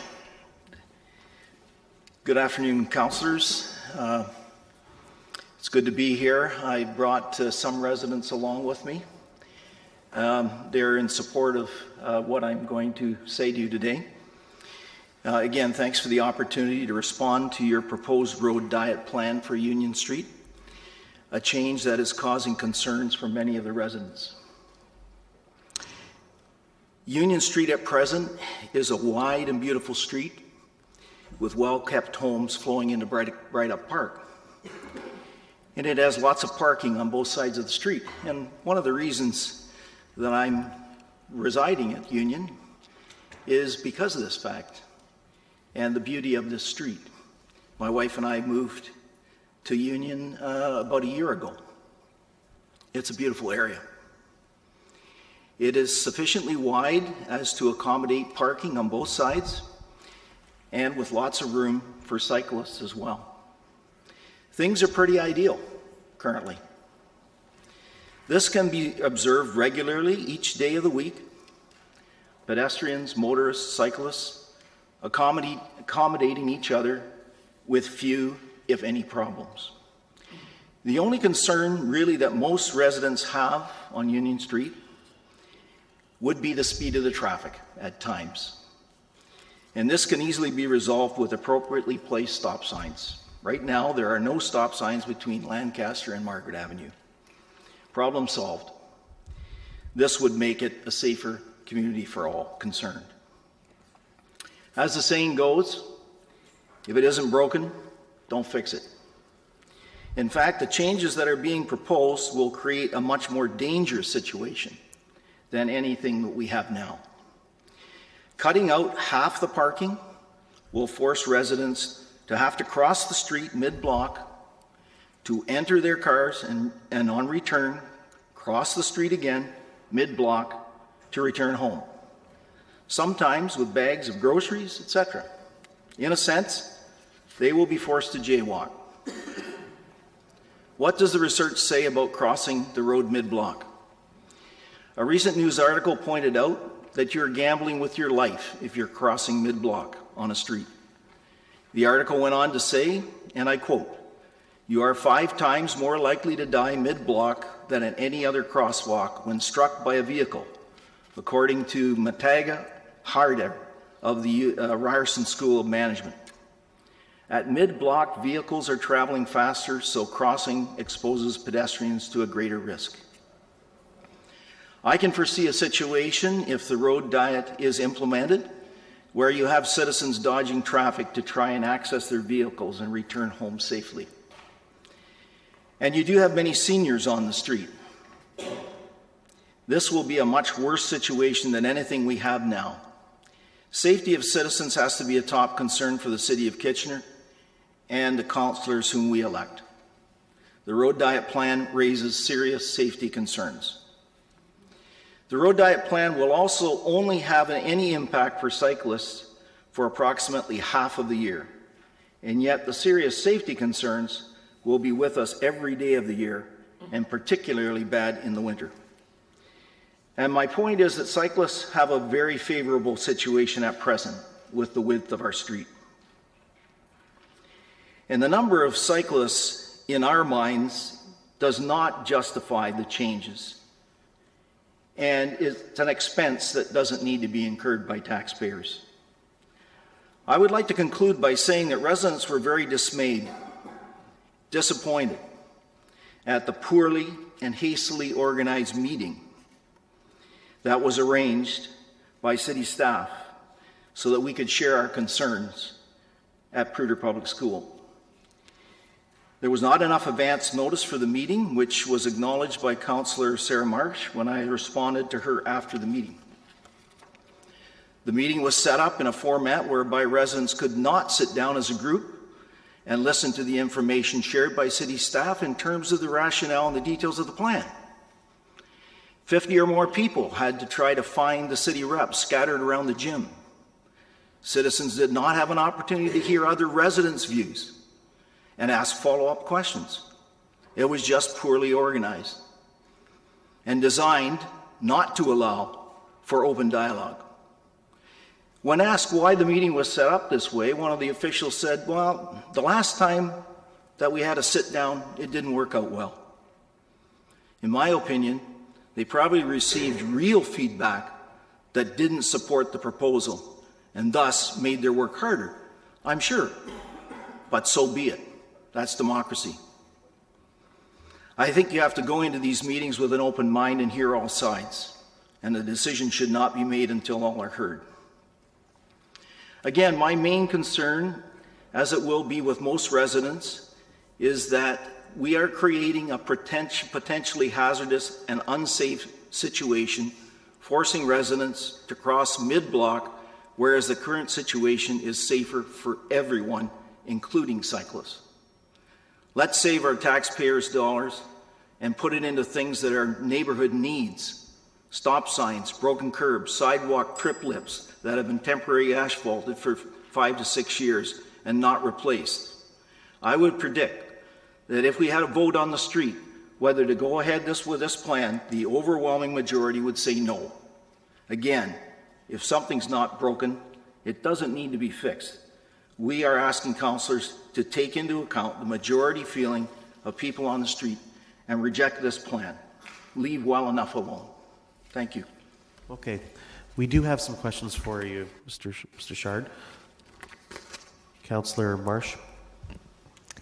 Thank you, Mr. Shard, for so patiently waiting to speak today and for coming in the first place. And I want to also just give a nod to the other residents who came in your support. So thank you for your patience today. I do want to ask you just about your opinion about this new street of yours that you've lived on now for over a year.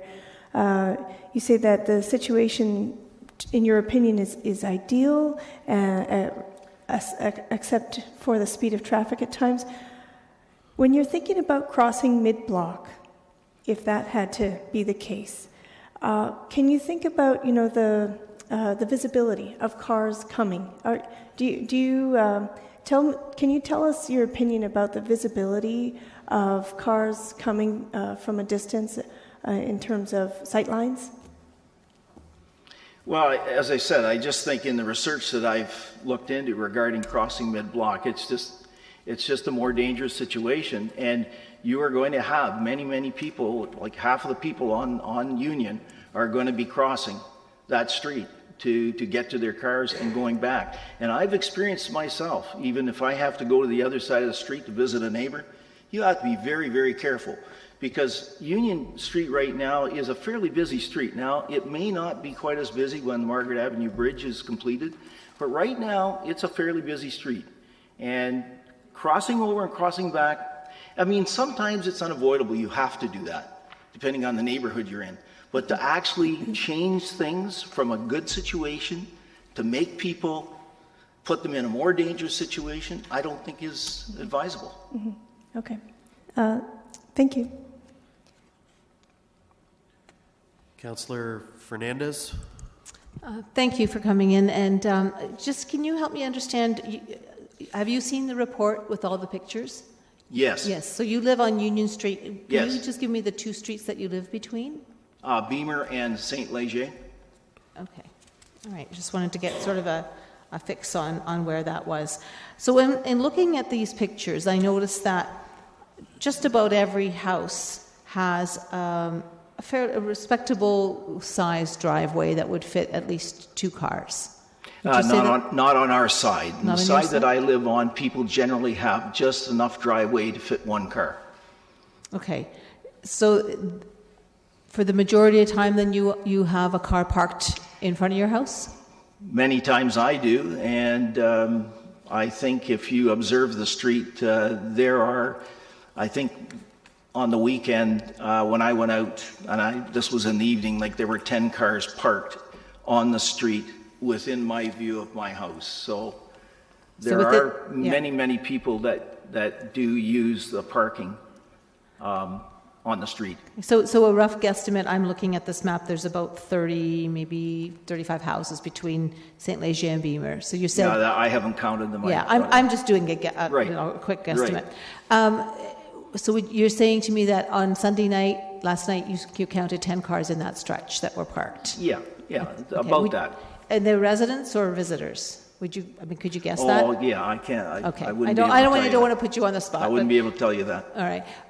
Have you seen a substantial increase in traffic since the Margaret Avenue Bridge has been closed? Well, again, I've only been there for a year, and maybe some of the other residents would be able to answer that question, because the bridge has been out for that period of time. And I must admit the street was a little busier than we thought it was going to be, but I think in discussing it with other residents, part of that is because of the Margaret Street Bridge is out. I don't think it'll be quite as busy, but I have no way of knowing that. Okay, thank you. I appreciate that.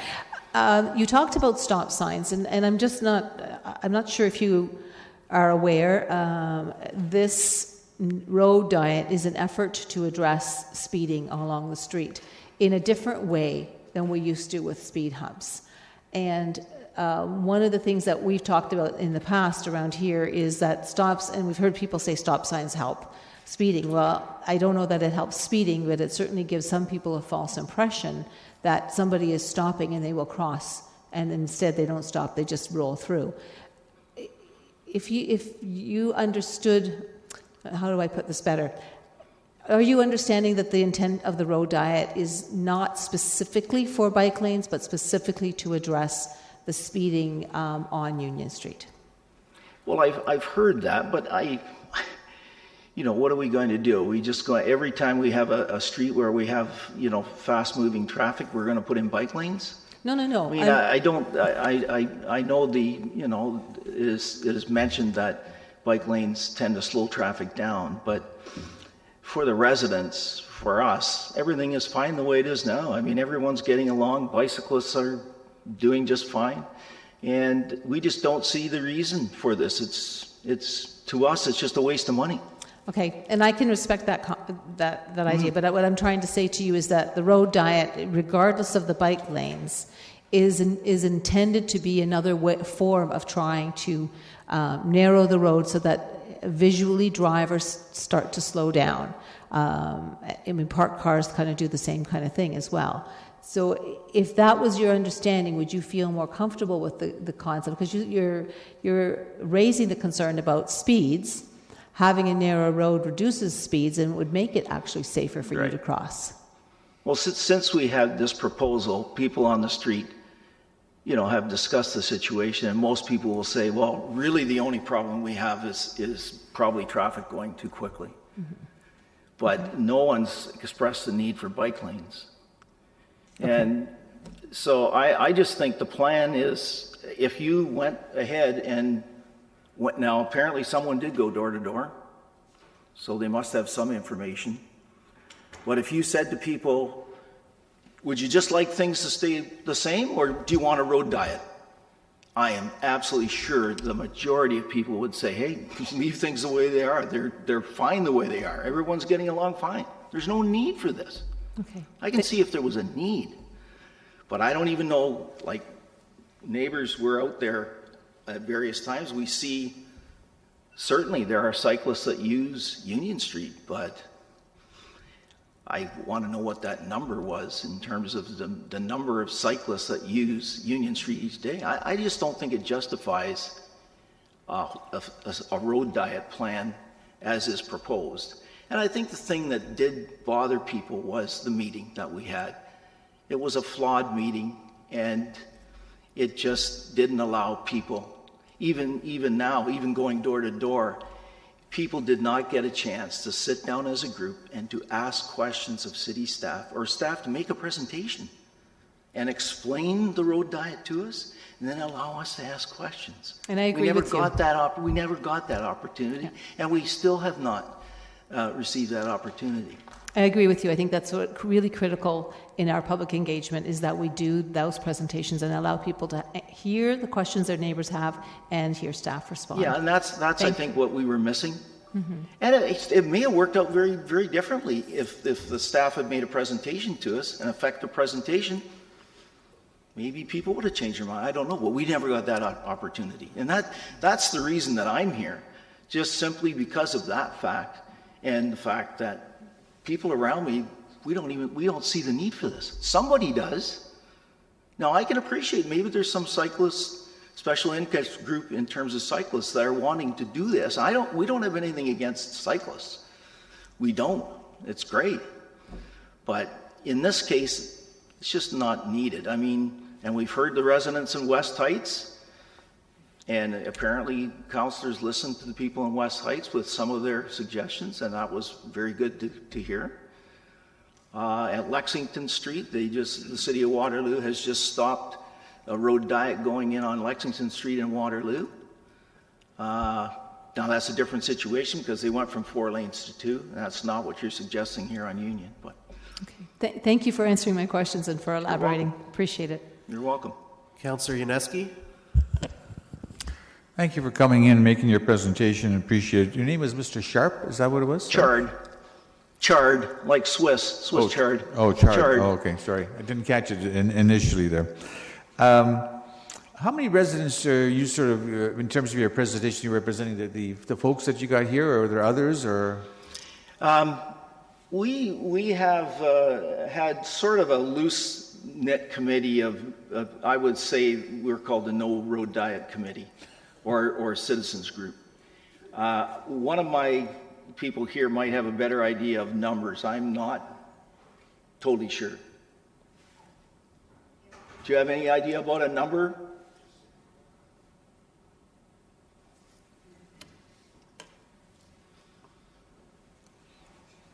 Can you please state your name? I've lived on Union Street for over 50 years now.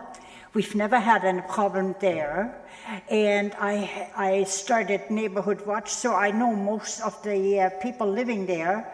And I would say I talked to more than 50% of them since this thing came into being here.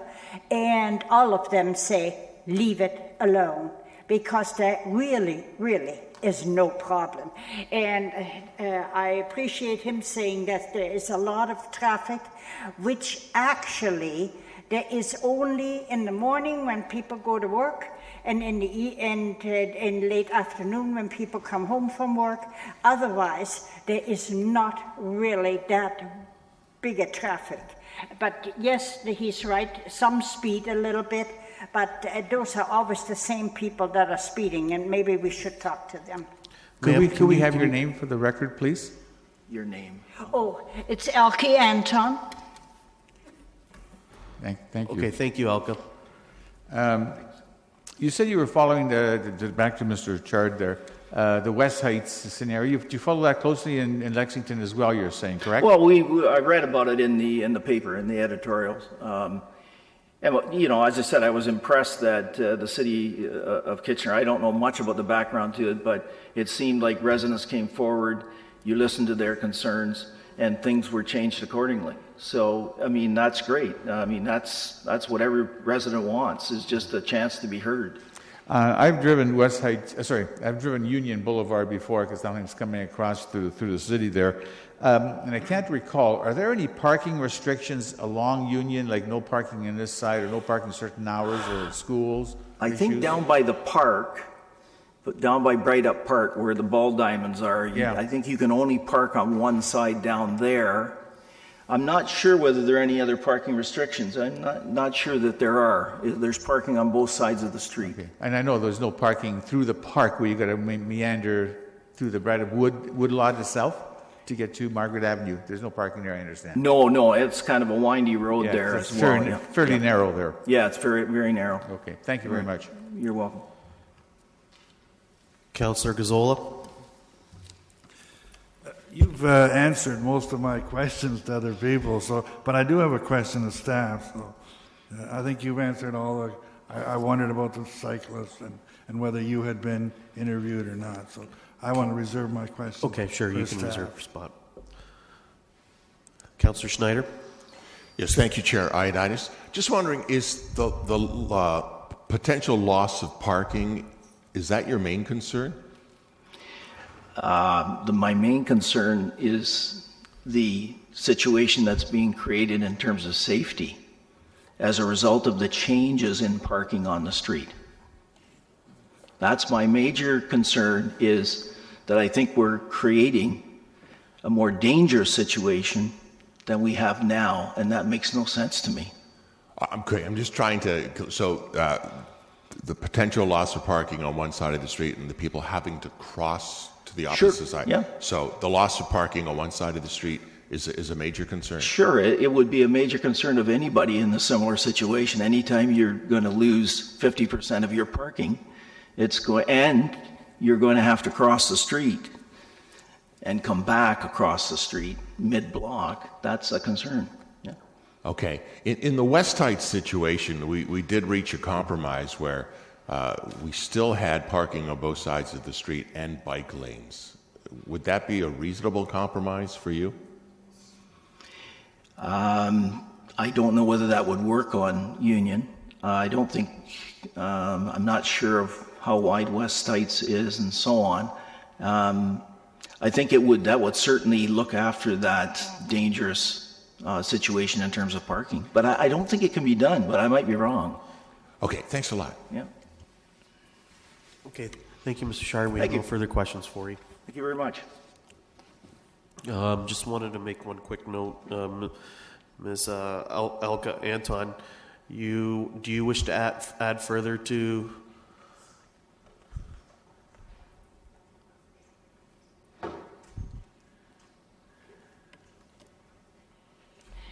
I had a great concern with parking just on one side. I measured it out from my driveway. If there is first the parking, then bike lane, then the buffer zone, I measured from my car. By the time I can see the traffic pulling out of my driveway, my back of the car is already over 1 meter on the driving lane before I can see it. So I can be hit by either bikers or traffic that I cannot see coming. So if you leave the parking like it is now on both sides, there is enough room between the cars to see other traffic coming. But if it's car on car, just one side parking, there is a big danger for anybody, my side or the other side, of getting out of your driveway before you see the traffic coming. And I measured it out, so I'm not just saying this, and I gave our councillor a drawing. I even took it to the police, and they agreed with me. They said I should speak up and get a petition going, and so on and so forth. They agreed that this was going to be a dangerous situation. So that's all I have to say. Thank you for listening. Okay, thank you. Okay, questions to staff, Councillor Gazzola? Yeah, I would like to know if staff have any idea of the number of cyclists that use this part of Union Street. Mr. Reedman? Through the chair, as part of our traffic counts on page 7-3 of the package, there's a table which outlines the number of cyclists that were counted by our traffic counting tubes. That does not include sidewalk cycling, which is known to occur in this area. So for one section of Union Street, there is a total over 6 days of 356 cyclists. On another section of Union Street between Maplewood Place and St. Leger, there was 443 cyclists over the 6 days. I guess I should have asked the delegate if those types of figures agree with what they see. I'm just seeing a lot of heads saying no. But okay, the other question I have, you went around and did again door to door questioning of people, and I didn't really see any full results of what as a result of that door to door knocking.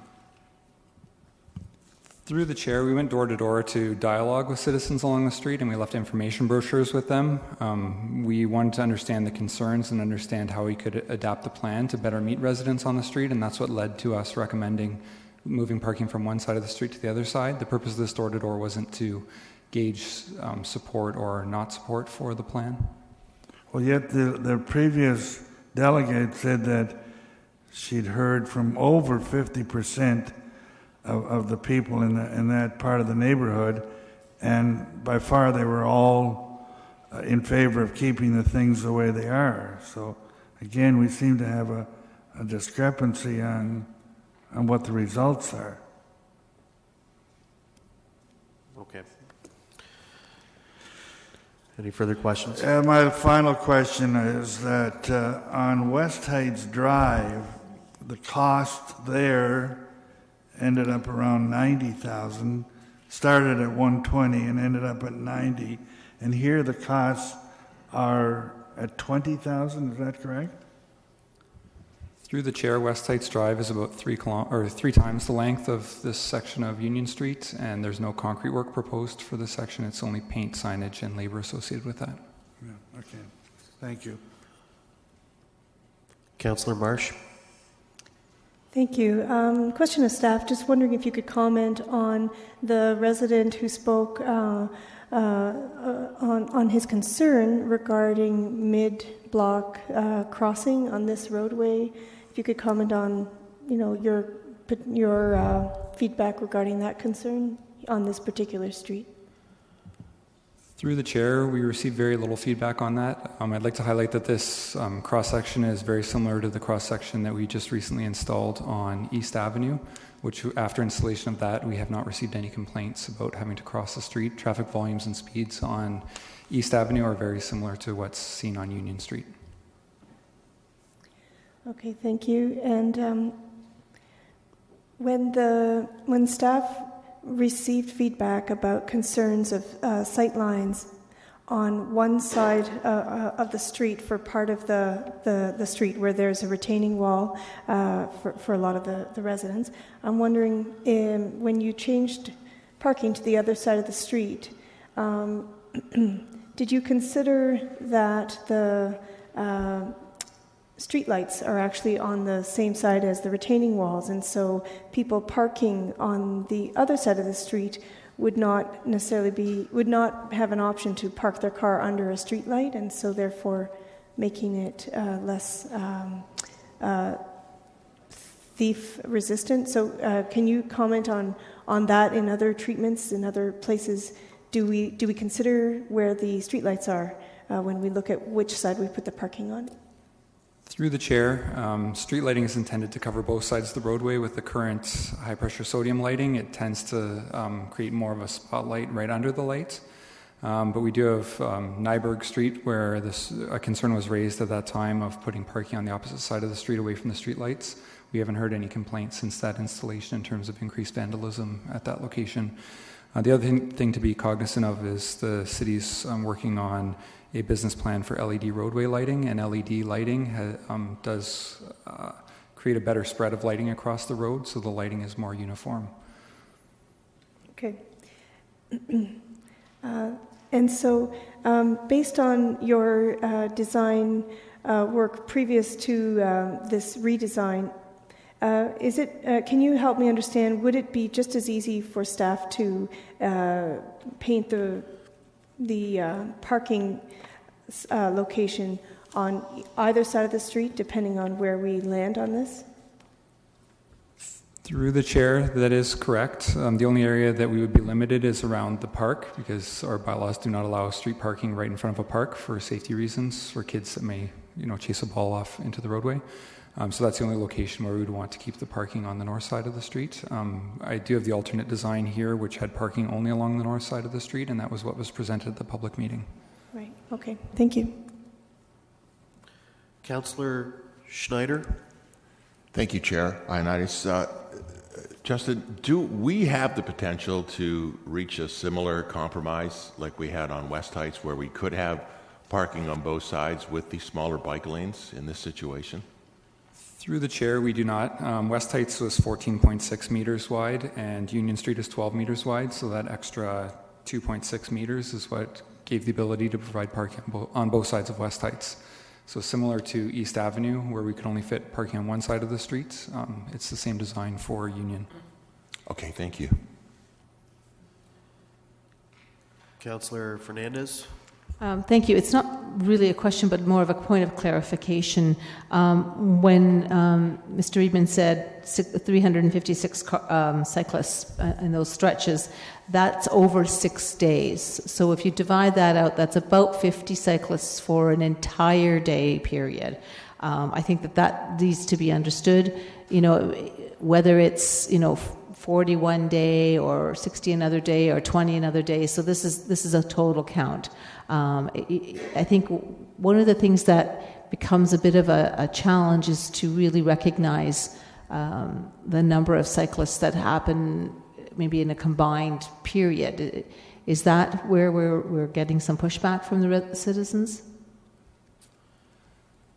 Through the chair, we heard similar comments when we were on West Heights, and when we were doing the door-to-door on West Heights, we actually saw, I was out for 2 hours one day, and I saw about 25 cyclists during that period, and I had citizens at the time saying that there's nobody using the street. So I think that the data is the data, and we collected the data to present it to council, but we also want to be mindful that our cycling master plan is aimed to grow cycling in the city, and without having a complete safe network for cyclists, it's a challenge for the interested but concerned cyclists, which is estimated to be about 60% of the population.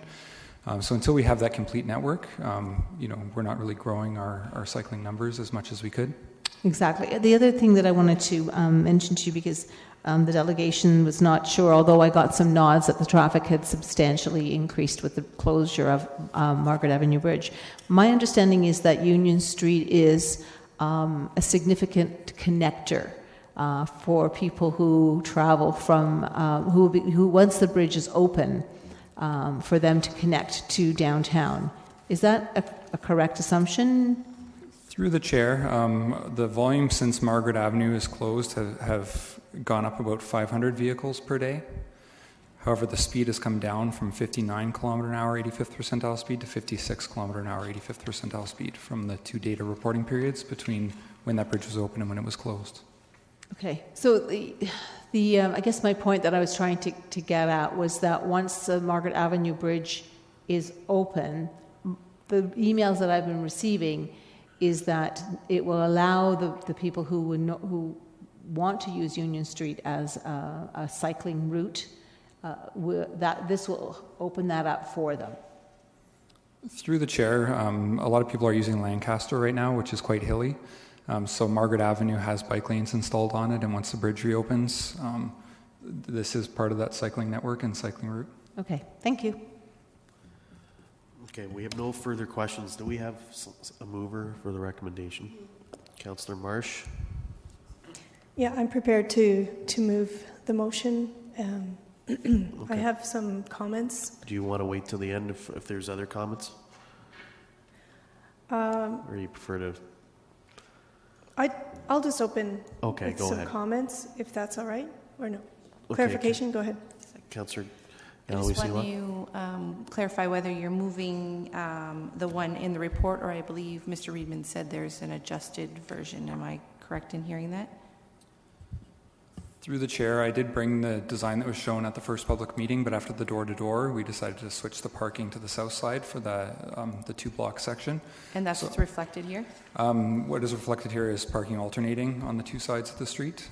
So that's the recommendation that's in the staff report, unless council chooses to amend that. Okay, just wanted to make sure. Yeah, Okay, thank you. So, so that's a really relevant point, because what I want to move is that we approve the implementation of cycling lanes on Union Street, but in response to the residents' requests for a better consultation process, that we hold one more meeting where we can receive thorough feedback about which side to put the parking on, so that we are able to come to an understanding of what is what are all the ramifications from the resident feedback, and what is the best route to go with, and the majority approval. So what I do want to make a few comments, and I invite others to comment as well. Just today, this morning, I met a woman turning 50 years old who has not ridden a bicycle for decades, and her biggest wish for her birthday was to get back on her bicycle. She's a reluctant cyclist, and she's exactly the profile of cyclist that we are looking to encourage by adding buffered bike lanes in our city. She is going to buy herself a bicycle as a birthday present, but she's tentative. She wants to feel safe on the roads, and on a street like Union Street, where it is a wide open road, navigating that road without feeling like she has a spot to go on is the type of thing that she would not feel comfortable to do today. The need has been identified for cycling lanes on this street.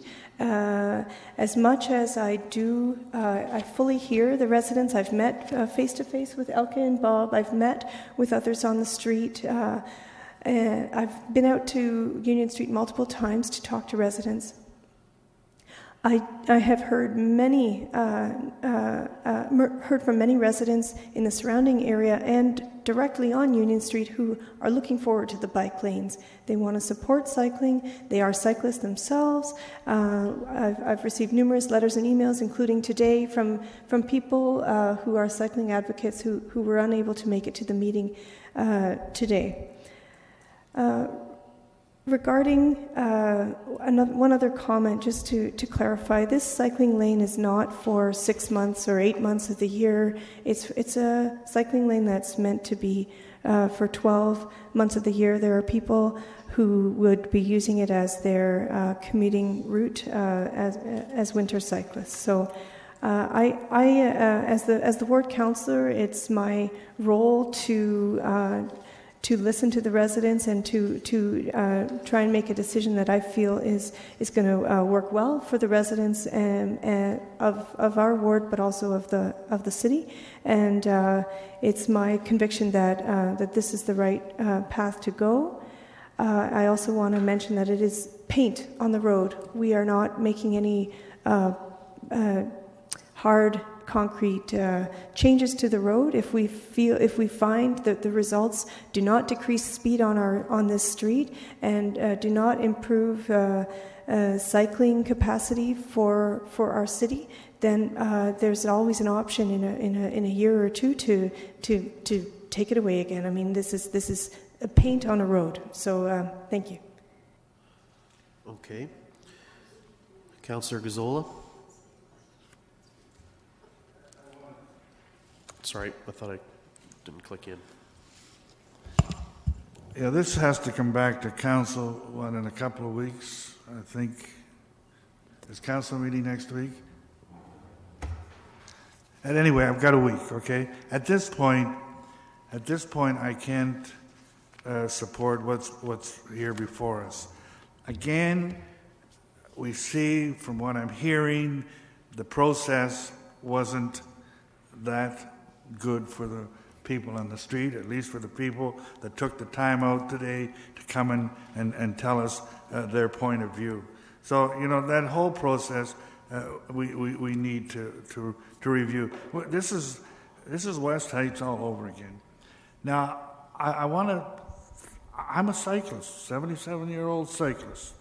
I've cycled up to Waterloo quite a bit. I've always stayed away from Union because I found Union too busy, and I found that there were a lot of other ways to get to where I was going in Waterloo without going along Union Street. But the pendulum to me, and I'm really interested in cycling. Either that or I'm crazy at this age. But the pendulum seems to have swung too far. We're going too fast. We seem to be wanting to do this with every other street in the city. We've done a number of streets. Let's see how they work first. I mean, the neighborhood are saying, hey, things aren't broken here. Why are we fixing them? So really, it seems to me now that whenever we get into a traffic calming situation, that the answer is put on bicycle lanes. I don't think that's the proper answer. I think, as I say, as in so many things, the pendulum swings too far. So at this point, board councilor has a couple of weeks, or a week at least, to convince me that I should change my position, but at this time, I can't support what's before us. Okay, Councillor Galloway-Seelock. Yeah, I just quickly want to comment again that we have a cycling master plan, that this roadway was identified in that back in 2010. And so these don't just come up out of the blue. It's strategically looked at and moved forward in the course of action that staff is addressing them. My one caution to Councillor Marsh is I understand that you're moving the recommendation and you're asking for one more public meeting to be held. I can appreciate where you're coming from on that. My concern is that if it's purely based on which side of the road is best, you're going to pit one neighbor against the other neighbor across the street, and so it may be more. My suggestion would be if you wanted to hold one more public meeting to talk about which one is the safest for visibility reasons, and have staff look at it more from that directive than which side is better. So that's just my thought. I don't have a problem with suggesting the meeting, but I think it could pit neighbors across the street against one another. Councillor Yaneski. Thank you. I'm glad to hear that the residents have shown up this afternoon and presented their case, and I clearly acknowledge their position and do support it. As pointed out, this is West Heights all over again, and a lot of the issues that have been identified have been repeated again, and I know these need to be addressed as pointed out. We do have a City Kitchener cycling master plan that's been pointed out, and it's sort of a motherhood type plan that looks at biking as an objective to go, and it sort of covers the whole city. And biking is an important way of getting around, and one of the ways of traveling throughout the city. But once we get down to individual streets, which was West Heights, or now we're into Union Street, and I know I had my issues with Glasgow Street as well. I think these sites have to be looked at more closely as to the objective of the plan, as well as the issues with the residents and the concerns of the city, of the other residents of the bicycling clubs and other people who would use it. So I think we have to look at it on a more specific analysis, which is what we're doing right now. And I think the residents have a good cause in terms of why fix something that ain't broken. The bicyclists can still use the Union Street. It's ample size, and they can travel from one end to the other. So I'm not prepared to support this report. Mayor Verbanovich. Thank you. Just one question, Councillor Marsh. Your motion is having this come back to the regular council meeting it would come to, or do you need more time for your public meeting?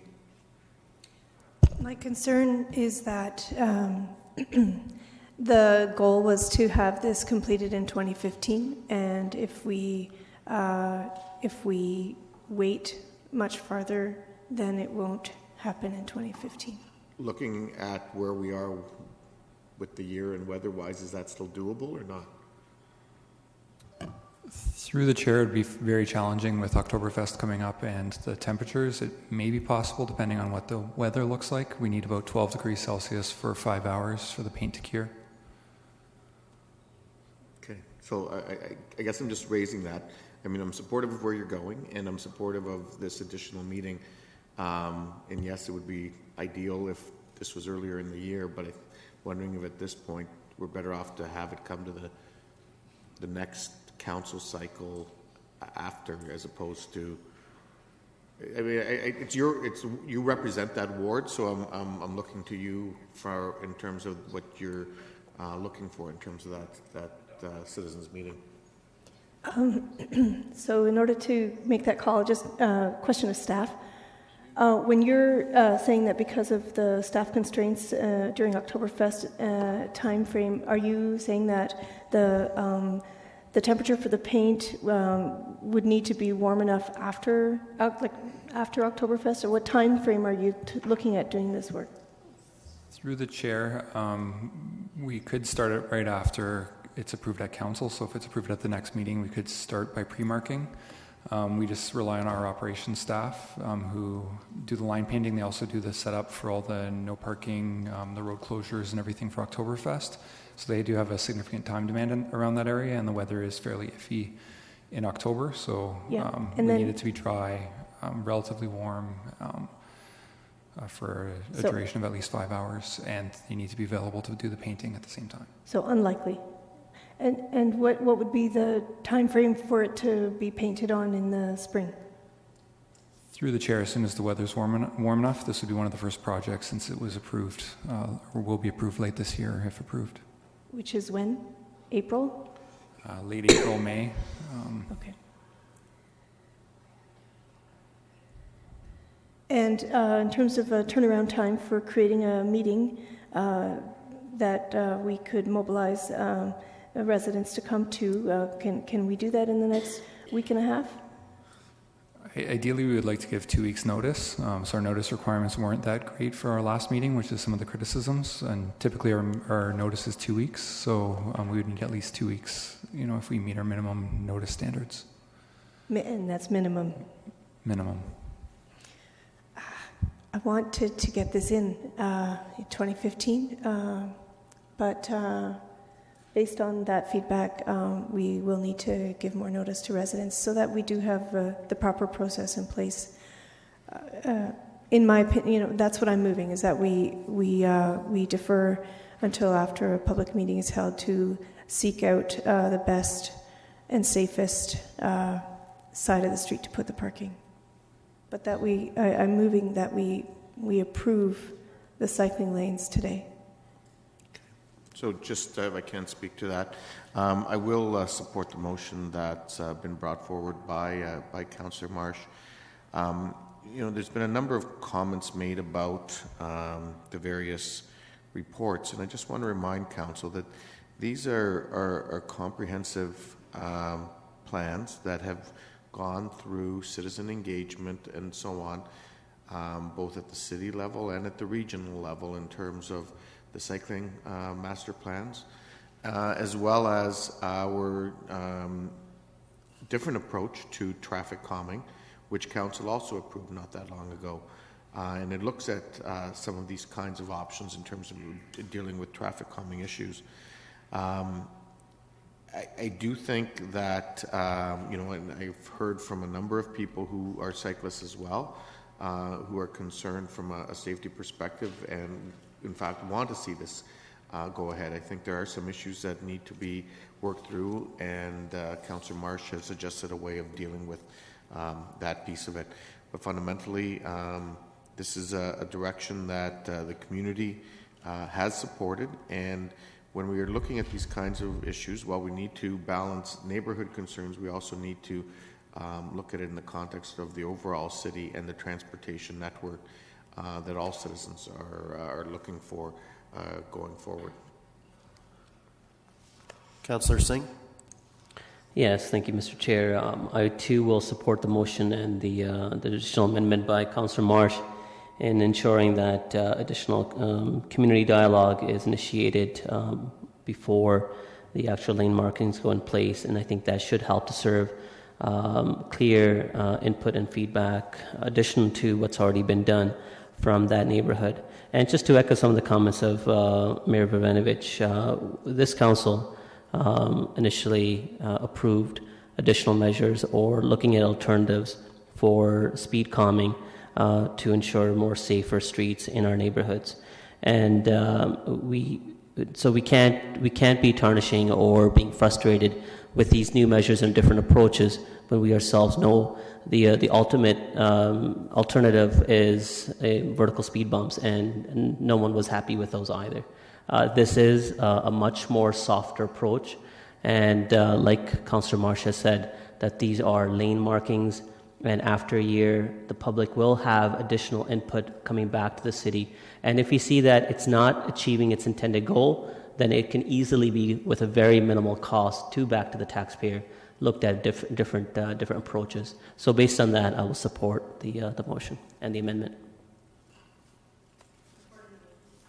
Okay, we have no further comments.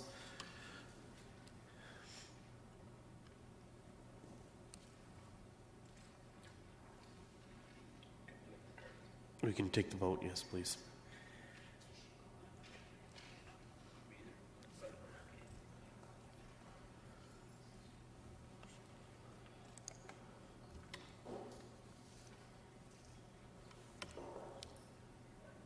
All those in favor, please stand. Opposed? Motion's carried. Okay, the next item up is we're going to deal with Upper Canada. Item number 8. We do have a staff presentation. It'll be a 10-minute presentation, and it's being presented by Mark Parrish.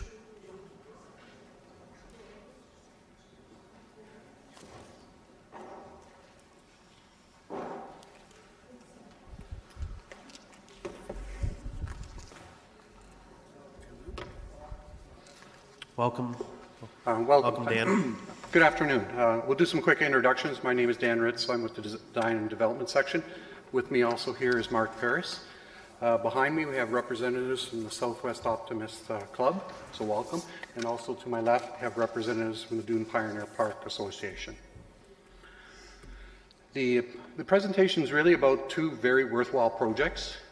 One project being about investment into aging infrastructure of sports field. The other project being investment into a long-term vision about having park amenities along the Grand River corridor. We're going to break the presentation up into three pieces. Mark will walk you through the parks, the Upper Canada Parks Master Plan, and then I'll give you a bit of background about the Grand River Park project, and then we'll finish with some discussion on the funding scenarios and timelines about both projects. So I'll pass it over to Mark at this point. Thanks, Dan, and thanks to you, Council, for hearing this today. First up is the Upper Canada Park Master Plan, and copies of the Master Plan document have been distributed to yourselves under separate cover. But I'll be reviewing briefly why we completed the plan, how it was done, and describe key features of the plan.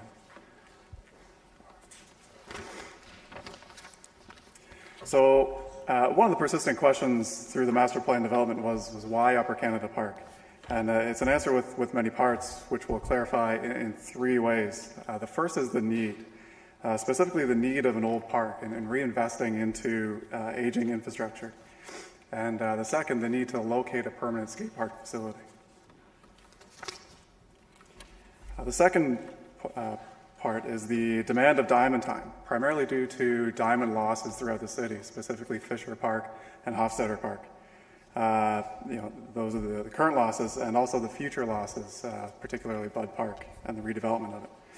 And as you can see in the chart above, the diamonds at Southwest Optimum Sports Fields lack the booking capacity that meet those demands, averaging a third of the bookings compared to other multi-diamond facilities. And lastly, is the opportunity to put the city in a position to accommodate all of Ball needs for the next 7 to 10 years and create one of the city's premier facilities. And with relation to guiding strategic plans, the Leisure Facilities Master Plan identified reliable growth in diamond sports, which was anticipated to be met in the South Kitchener District Park Master Plan. Through that process of South Kitchener, it was found that the site was not large enough to accommodate all Sportsfield's needs. Through public consultation, Upper Canada was recommended as a location for additional diamond capacity, provided upgrades were completed. The upgrades proposed in this master plan will triple available capacity at these existing facilities. The reinvestment into existing aging infrastructure and improvements to Sportsfield capacity are consistent with strategic themes within the Leisure Facilities Master Plan and Park strategic plans alike. And before we get into the details of the plan, a quick refresher on what defines a district park. These are community-level facilities with key objectives promoting consolidated, efficient, convenient, and barrier-free recreational opportunities. The map above just shows the service area of Upper Canada Park in yellow. When we developed the master plan, the factors shown influenced the end result, including a comprehensive consultation process highlighted by stakeholder meetings, public information center, and an online master plan consultation. Section 4.8 of the master plan report shows the evolution of the plan through this consultation phase. The concept plan. The image shown is the master plan within this staff report, but I will highlight three particular areas in this presentation: sports fields, park amenities, and pedestrian pathways. The first is the sports fields. By adding lighting and using the traditional wagon wheel alignment on the existing diamonds, we were able to maximize playability and gain up to 3 times the currently available booking time with one less diamond. A 5th diamond is proposed for community and informal use. Full details on how this is accomplished can be found under section 4.1 of the report.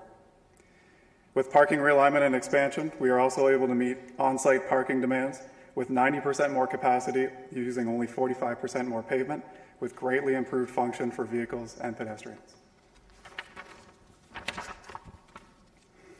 By consolidating the diamonds in this way, the corner of Homer Watson and Pioneer Drive becomes an ideal location for well-connected park amenities, including the skate park, basketball courts, a play structure, and a washroom facility.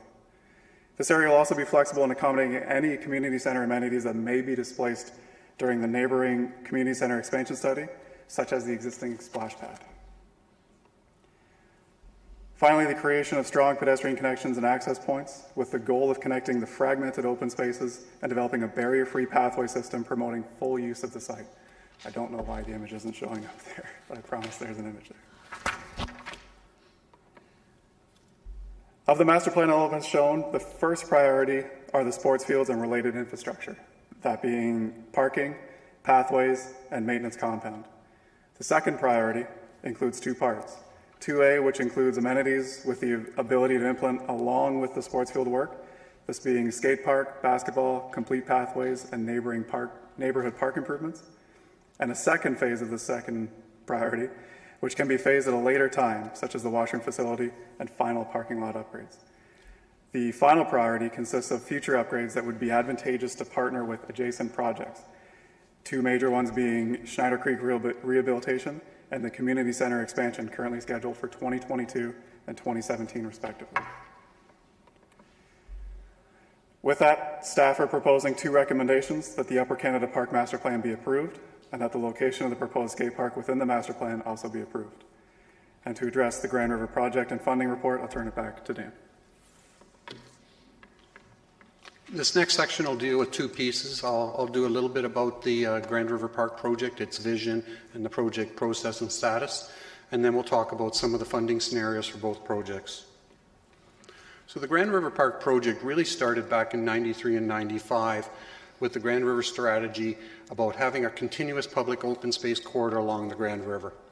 And then through further studies, the Leisure Facilities Master Plan and the Park Strategic Plan, it gave us additional direction on actually the dream of actually having a riverside park. Through the Park Strategic Plan, it identified 7 locations throughout along the Grand River as potential properties that could be for a Grand River Park. Those properties are Bridgeport North, Bridgeport East Floodplain, Natchez Hills, Woolner Flats, Freeport Floodplain, Hidden Valley, and Pioneer Tower. The process that we've been going through for the Grand River project has been in 3 phases: acquisition, design, and development. Currently, we're in the acquisition phase. Once a preferred site is established, then we would be moving towards doing a master plan for that site. Through the acquisition phase, we have accomplished some things already. So we identified the 7 sites through the Park Strategic Plan. We have funding established for the acquisition of a site, and there's $1 million in an acquisition fund right now. We've also looked at the sites for compatibility of which site might make sense for potential riverside park. The last step is really the acquisition of a preferred site, and that's something that's ongoing discussions right now. The timelines for the projects are slightly different paths at this point. The Upper Canada Park Master Plan, the first piece would be approval of the master plan in 2015. Then we would move into detailed design in 15 and 16, construction in 16 and 17, and have an opening in 17. The timelines for the Grand River Park are a little bit uncertain and unknown, so we've done our best guess at what it could be, and I think it's subject to a lot of changes still. That could be changes in capital forecast, that could be in changes in when we actually get land acquisition. So we've just thrown out some timelines just for information at this point. Land acquisition could happen in 15 through 17. Then we would move through master plan approval stage in potentially 17 and 18. Look towards construction in 2024 to 25, which is really subject to approval of capital budgets, and then have a park opening in 26. Again, that timeline is really a best guess, and it's really subject to approval of funding. Funding scenarios, we've come up with 2 funding scenarios that we think we can move forward both projects, because we see these projects as both being very worthwhile. They're different projects, they have a different focus, but they're both very worthwhile. So in scenario A, what staff are proposing, $1.5 million go to the Upper Canada Park project, and that $900,000 of the Parkland Reserve funding go towards the Grand River Park project for a $4.4 million project. In scenario B, we're showing that $900,000 could go to the Upper Canada Park to do a complete project and have $3.5 million going to the Grand River Park project. The recommendation in the report is identifying that the $900,000 of Parkland Reserve funding go to Grand River Park project. What that would allow is for Upper Canada, we would be able to do the sports field development. What it would not include is the parking improvements, the maintenance compound, and some pedestrian pathways. However, with the Grand River Park project, it would allow us to do the master plan, some initial park development, and then a complete park development for that project. Under scenario B, we'd have $2.4 million going towards the Upper Canada Park project, which would make it a complete project, including the parking lot improvements, maintenance compound, pathways, and sports fields. Where the Grand River Park project, we'd start with a master plan. We may not have some initial park development started, but we could have a complete park development in the later years. If there's any questions, or we can have we have a couple delegations that would like to speak on behalf of the projects as well. You want to speak after delegation? Do you want to hear delegations, or do you have questions, staff? I have questions of staff, so I'll wait. Okay. Okay.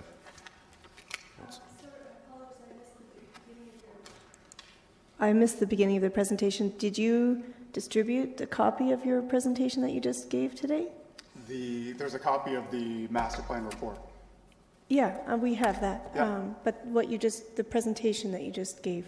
No, that's today. not distributed. Okay, thank you. Okay.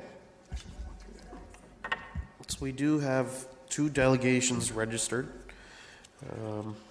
Just want to remind delegates, pursuant to Council's procedure bylaw, delegations are permitted to address the committee for a maximum of 5 minutes, and a bell will chime indicating that there is 1 minute left to make comments.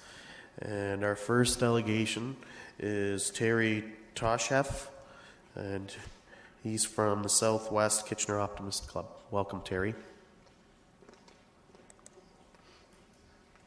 I'm a little stiff.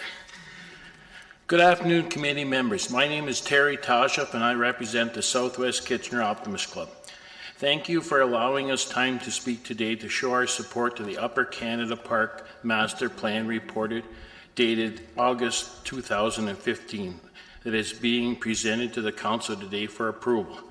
When our club was first approached a few years ago about the skateboard park built adjacent to our clubhouse, our members were opposed to the idea. However, after attending meetings with Mr. Paris and Mr. Ritz, our concerns listened to and our suggestions taken into consideration and implemented in the master plan. Our members now fully support the proposed placement of the skateboard park as well as other proposed park improvements.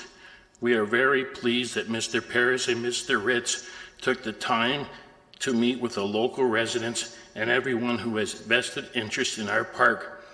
They took the feedback very seriously and have produced an impressive detailed report which outlines the proposed features and implements plans. Our club recently submitted our letter of support. However, also we want to show our support to speak to you today. Thank you. Okay, we do have some questions for you. We have some questions for you. Mayor Verbanovic. Thank you very much, and I guess to begin with, thank you for coming today and for sharing your thoughts with us, as well as for all of the work that you do at the park. I'm wondering if you can just maybe elaborate a little bit in terms of the programming that the club is involved with at the park, just for everyone's benefit. Our T-ball program is our biggest thing, and we have about 250 people, children in that. The playground area is nice, but it would be a lot better if it was a little bigger. And we had a spray pad years ago, and the city didn't even know we had it. And there's a pipe broken to it. That could probably be fixed, and the kids could have a little spray pad there. But with this new proposal, it's going to be great. Right. And in terms of the programs that the club itself is involved in, do you ever have a problem with the diamonds, either getting enough space or enough time on the diamonds? Yes. Or are there quality issues? With the diamonds, we have to go to schools. We go to about 4 schools, I think, to get some of their diamonds. And we have issues with the city, like grading the diamonds in that, because there's a lot of holes and ruts in that from the water runoff. And Yeah, it would be nice to have everything at our park rather than going to the schools. And then the kids could all come to one central location. Okay, thank you. Those are all the questions I have now, Mr. Chair. At the appropriate time, I have questions of staff and also have some recommendations I'd like to move. Okay. Councillor Singh. Oh, sorry. Mr. Tashev, we still have a few questions for you. Terry, thank you for coming and sharing your comments and your thoughts, and as well as the Optimist Club with the good work that you do in the City of Kitchener in partnership with the City of Kitchener. It's greatly appreciated. So the Mayor touched on a bit of a question I had regarding, I guess, additional need and ball diamond time, and you said you guys have to sometimes look for or offshoot school board ball diamonds. So do you find a difference in quality of those ball diamonds, or they provide a adequate facility? I think the improvement's going to be 100% better. Okay. So you'd like to see more of volume being able to be sustained by the Upper Canada Park? That's right. Okay, all right. And how about, and you said there are about over 200 kids that participate in programming. How do you see the trend over years? Is it growing significantly? Has it peaked, or? It's growing all the time. There's a lot of young kids in our area, and the playground area isn't adequate. It's small. It's more for older kids. Like the young kids can't even get up in the swings that are this high. I think the new proposal is going to be 100% better. So you're saying the demographics have changed over the last little bit with more development happening around?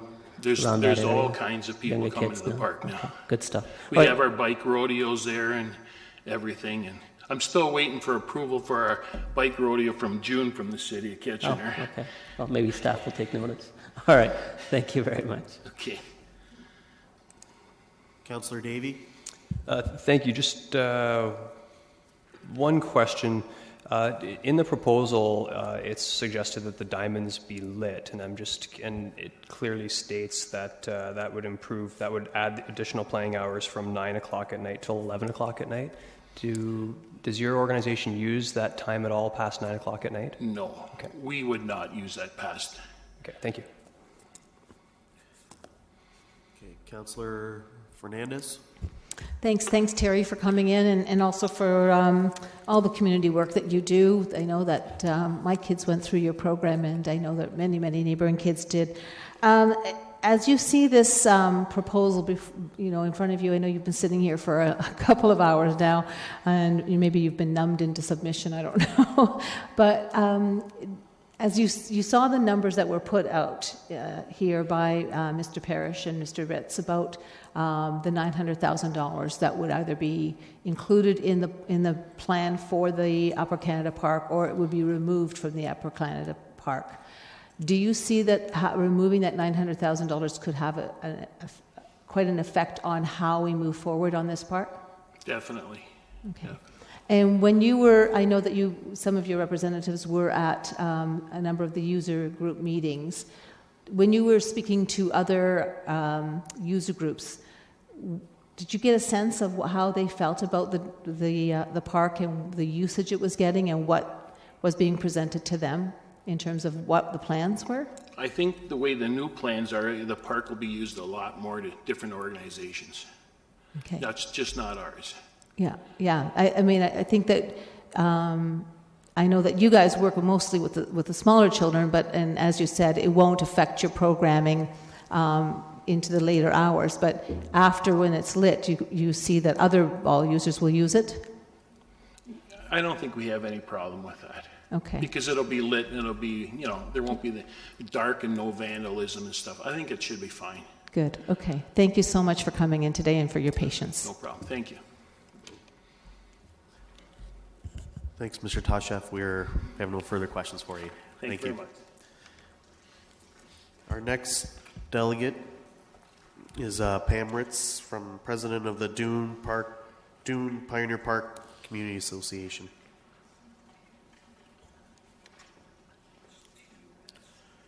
Well, welcome, Ms. Ritz. Good afternoon, Mr. Mayor, council members, and guests. My name is Pam Ritz. I am president of the Dune Pioneer Park Community Association, and I'm here today speaking in support of the Upper Canada Park Master Plan, Option B. Hopefully you all had a chance to review the letter I previously sent. That should have been submitted with your packages. Today I'd like to be addressing a few points that I haven't addressed in the letter. Although I am representing the Dune community, I do feel that this is still a citywide issue as well. Taking the $9,000 of funding away from this project to set aside for 2 to 3 years doesn't seem to make a lot of sense to us. We feel this money should stay with our original plan and project for the following reasons. This project is important to the residents of Dune. Since the park was initially developed, we have seen a tremendous amount of growth in the Dune community. Many of these residents do not travel, and so to have these resources right in their community area are very important to health and well-being. By giving us total funding, not only will the community be able to share the revenue of the improved Upper Canada Park, but so will the entire municipality. The baseball diamonds will be able to be utilized by all levels of play, softball, hardball, slow pitch, and t-ball, and local tournaments will book this venue, therefore not having to go elsewhere and knock out some minor leagues in order to hold their tournaments. The parking is a huge issue on Pioneer Drive now. When there are activities going on, either at the existing park or Bean Park soccer fields, people are parking on both sides of the street, and it is always a very dangerous situation, both for cars and pedestrians.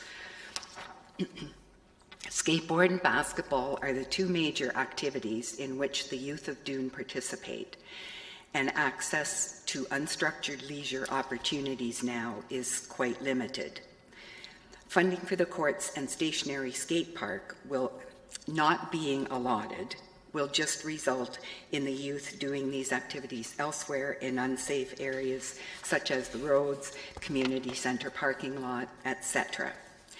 It seems to make sense to us that putting funding into a park that is already existing and desperately needs upgrading anyway tends to make the most economic sense for everyone in the whole community. So in conclusion, I ask on behalf of the DPPCA, Southwest Optimist Club, the entire residents of Dune, as well as the rest of the community, that you please see fit to vote for our full funding for the Upper Canada Park. Thank you. We have a question for you, Ms. Ritz. Councillor Fernandez. Thank you, Pam. We'll just clarify that you have no relation to Mr. Ritz, who's sitting behind you, right? Just in case anybody thought maybe that was the case. Thank you. You've been the president of the Dune Pioneer Park Association for roughly how many years? 10 years? 10 years. Okay, so you've seen some interesting changes and dynamics in the community, and You've addressed the skateboard park. You've addressed the splash pad. Did you speak to that? I didn't speak to it today, but in your letter, in the report, it's addressed. As well as you've heard about the increased usage of the ball diamonds. How do you see that benefiting our community? First, the Dune Pioneer Park community, and maybe the outlying areas. Well, I see it as, for the ball diamonds themselves only, certainly a draw to the community. If we're looking at tournaments, there's going to be more people there drawing more people to the community. There'll be excessive funds brought in. I would think some of the Tim Hortons and the places in the mall right across the street will see an increase in revenue. The city certainly should. I see it as draws to the community center and the library as well. Okay, more and more people knowing about the community. There's a trail network right now that connects to that park. That's right? I mean, I use it all the time. Do you see that the improvement of this park will help draw people down that trail? And I mean, the trail connects underneath Homer Watson Drive as well. Well, I think they're also talking about new trails connecting from the library and the community center itself to the park. And I see that we have people coming to the community center saying it would be nice to have the trail. Also, they complain that there is no real park area there, and that would just connect it all. Great. You're aware that that's further down the road in terms of the okay. I just wanted to make sure you know. Thank you so much for coming in. Thanks for your time and volunteering in our community. Thanks. Mayor Verbanovich. Thank you, and thank you for coming in this evening, or it's not evening yet, this afternoon, Ms. Ritz, and for sharing some of your thoughts with us, and also for the work that you and everyone else on the Neighborhood Association do. The one question, actually a couple questions I have for you. The first one is, as you're probably aware, there's a number of things that we're going to be looking at over the next few years in the area of the park. So this proposal actually just worked itself into our capital budget this past year, and now we're talking about potentially the sports fields, a skateboard park, which again was originally part of a previous master plan, and then the expansion to the community center, which we also know is a priority. Recognize and an updating to the splash pad, recognizing that there's competing demands around the city and also not a limitless budget. Out of those four things, is there I mean, I'm sure everybody would like to see all of it, but is there a priority that the Neighborhood Association has in terms of those various things? So the sports fields, the skateboard park, the community center expansion, and an updating to the splash pad. Well, in all fairness, asking me, I would have to say our community expansion. Maybe selfishly, I would look at it as number one, but I think the upgrading of the sports field in general. I mean, you're right. It's a hard question, and I'm not sure. Doesn't matter what I pick. Somebody's not going to be happy with the answer. But I think our expansion is very important. I think it also ties in very closely with the park. The parking, that street is a nightmare when there's things going on there. I'm sure you've been there and seen it. So getting the sports field or the park itself as done as it can be, all at once would certainly be a lot better. Sure, and I guess just so along with that, I mean, what staff are proposing in the report right now is that we proceed with the updating of the ball diamond, so that we spend about $1.5 million, do all the work to the ball diamonds and all that other work. We would look at things like the skate park and so on, but then some of those other things like the parking lot improvements and so on would perhaps wait until a little later on. Would that kind of sort of split up approach work for the neighborhood, so that at least there's some progress on that? Well, some progress would be good. I think one of the things, and I believe Mark alluded to it in his presentation, as our expansion is happening, our splash pad, for instance, splash pads in the city apparently, I don't have little kids that I take there, but apparently they are quite well used and quite busy. I don't know if you've seen ours. It was wonderful at the time. It was the first one, and I think it squirts about this high now. And it has to be really, really little kids that come and play in it. So some of the things that we would lose, plus possibly our parking lot for the time being over the expansion, depending on where the expansion is going to be located, would be able to be picked up by the park if that was done. Sure. Okay, thank you. That's been helpful. I appreciate you coming in. Councillor Galloway-Sealock. Yeah, just one quick question, because in your presentation, you suggested, or I heard you say, that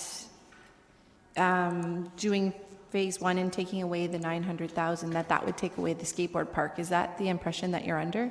No, more the parking. Okay. I just wanted to Yeah, make sure. no, And I know that- staff are, I know it's a separate budget, but I didn't want to.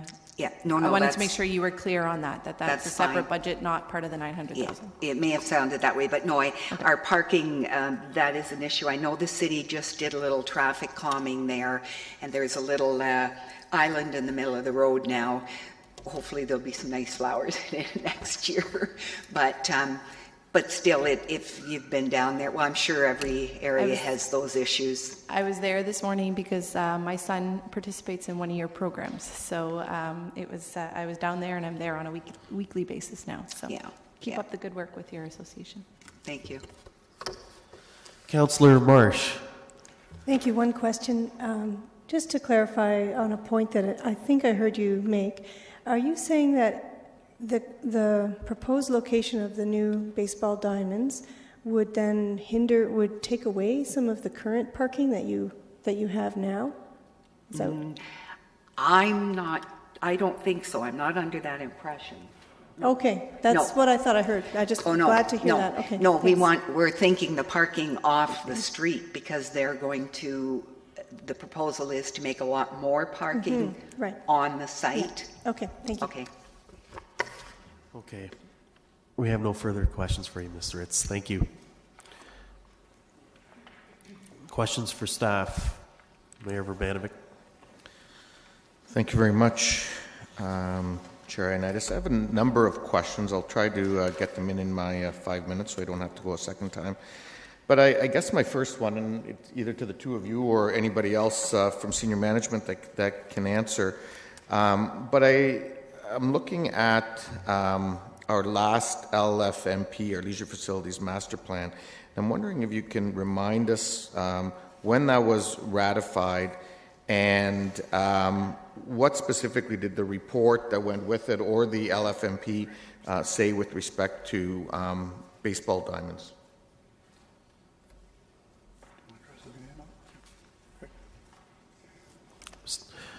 Mr. Hummel? Or Mr. May, you care to address that? Through you, Mr. Chair, I put my mic on, not seeing other staff. So if Mr. Hummel needs to add, he could certainly do that. The Leisure Facilities Master Plan, the updated Leisure Facilities Master Plan was considered by Council in 2013. If I heard the Mayor's question correctly, it was related to our baseball diamond capacity.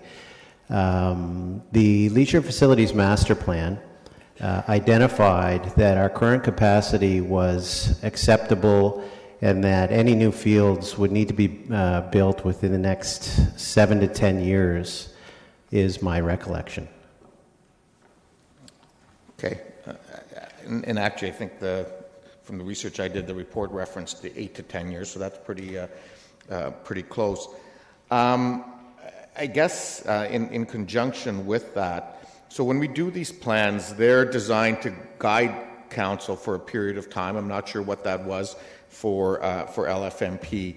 And when we do that, do we typically have funding in place for everything that the plan recommends, or is that something that then council and administration work on over a period of years? Mr. May? Through you, Mr. Chair, specifically the Leisure Facilities Master Plan identified a number of initiatives. Certainly we do not have funding for all of the initiatives in that strategy. Okay. And so are there, I guess, the question, because part of, we have this new master plan that just was created. We saw it for the first time in capital budget, I think to some of our surprise, last fall, or in the winter. And we now not only have the original amount that was requested, but an amount that has grown quite significantly since then. And I know there's going to be some debate today around the funding of this master plan. Are there other master plans that have been done at various points in time that haven't been funded yet? Like, I'm talking specific ones. You know, I think of Kiwanis, I think of the skateboard park master plan, like some of those different ones. Mr. May? Through you, Mr. Chair, I can speak to the Kiwanis Park, and then my friends in parks could speak to others. Certainly, Kiwanis Park had a strategic plan that was created back in the early 2000s, I think around 2005, and it is not fully implemented as of yet. Through the chair, we also have a parks master plan, we have a trails master plan, we had a master plan for McLennan Park, we had a strategic plan for Victoria Park. All of those plans are still have ongoing things that need to be completed. They're not fully implemented. Some of the plans are further along than others, but there's always pieces that still need to be completed. Okay, and then the last question I have for now, and I may have more later, is on the issue of the Grand River master plan, and you started talking about the corridor and reference to it, I think, in the late 90s. I think it actually, there was references going back in some of the work I've done, references going back to sometime in the late 70s, referring to the corridor. I'm wondering if you have any knowledge or recollection of that? It could be. It's before my time here. The research we did dated us back to 93 and 95 with the Grand River Corridor strategies, and then more recently with it being put into the Parks Master Plan with 7 sites identified as potential sites for a riverside park. Okay, and so that was I remember that master plan had 12 items, 6 indoor facilities, 6 outdoors. The notion of a Grand River Park was one of those 12 priorities? Sorry, in which study? No, the notion of a Grand River Park was one of those 12 priorities in the Leisure Facilities Master Plan? Correct. Is that correct? Correct. Okay, thank you. Okay, Councillor Davey. Thank you. Could you do me a favor and flip back in the presentation to the bird's eye view, I guess, of the diamonds?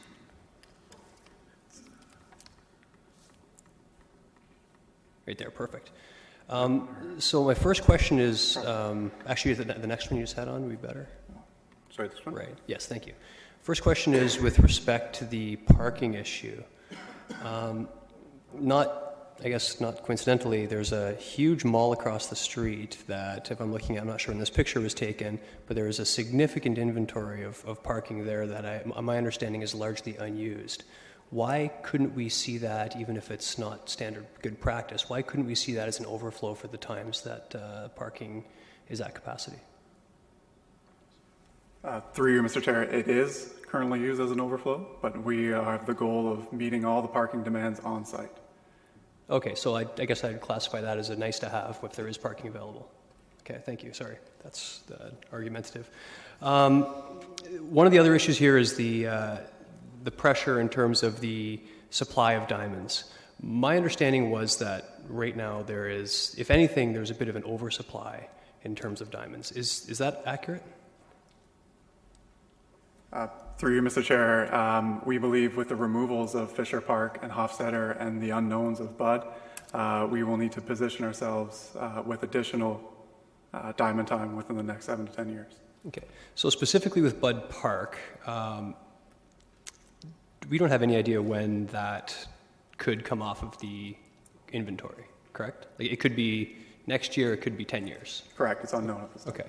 And presumably we're going to get, if we own that parcel, so if we ever do sell it for industrial lands, we'll get a significant sum of money. So I guess my next question would be, if there was all of a sudden a dramatic deficit in terms of the number of fields that we have, how long does it take to turn around and build a diamond if the funding was available? Well, through you, Mr. Chair, this process is going to be a 2-year process from planning to implementation. So without knowing any specifics, I would hazard 2 years. 2 years, okay. That's assuming we know what land we'd put it on. Right, okay, that's fair. What percentage of this amount of money is going towards the lighting of these diamonds? Do we have an idea? Through you, Mr. Chair, roughly, I'll say 5 to 10%. 5 to 10%? So around $150,000 will light all of the diamonds? Without detailed analysis, I'll say 10%. Okay, that's interesting. The other question I had was, one of the diamonds is specifically aimed at like a rookie diamond, obviously for young children, and yet I believe that's slated to be lit as well. Is there a rationale? I don't really see children playing in the diamond, booking it after 9 p.m. at night. Is there a rationale for that? Through you, Mr. Chair, it also duels as a softball diamond as well, an undersized softball, but they are able to use it. And the lighting is very advantageous as well. Okay. The poles are shared with the adjacent fields. Okay. So it would just be simply adding to 4 additional lamps. Okay. I would be interested in the costing of that. Yeah, so the one in the bottom corner, the multi-use diamond primary rookie ball, it just looks, again, I'm not a professional, but it looks way too small to be used for adults, but I'll leave it at that. Next question. Has there been any discussion and has there been a look at pardon me if it's in the report or the actual long report because there's a ton of information in there, but has there been a look at the overall inventory throughout the region in terms of ball diamonds and the growth or loss over the years? For this report, we looked at the city inventory. Okay. Because one of the reasons I ask is, and again I have no idea, but about a 4-minute drive down the road, the city of Cambridge is looking to purchase 12 hectares of land, which is larger than the entire buildable area of Southwest, and presumably there could be some sort of ball diamonds there. So I think that's something that I might want to look at before we move forward. And the last question is, I guess, and maybe I'm looking at this from the wrong angle, but because I understand that staff wants to look at a master plan for a specific diamond, but I'm looking at it as the available dollars for diamonds across the city for the foreseeable future, okay? So within that context, I'm curious why the idea of what we're going to do with the future of Jack Couch Park, and possibly, because to me it makes sense to possibly look at if we're going to have one premier diamond somewhere in the city, and I'm not suggesting this is necessarily the correct location, if we're going to have one premier diamond with high seating capacity in the future with a possible private sector partner, it would make sense to me if we're going to be adding these dollars to add it to have extra diamonds around that area. So I guess my question is, have we entered in any discussions with the stakeholders with respect to Jack Couch Park to a future diamond complex?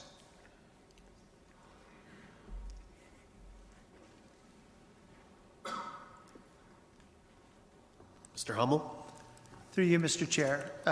Specifically to having this site as a replacement for Jack Couch, the answer is no. Have we had general discussions with them as potentials and opportunity? Yes, we have. Okay, so I guess my concern then is if we go ahead and approve this and we spend a good chunk of money on these diamonds, meanwhile Jack Couch is in, I would say, desperate need of update and possible movement.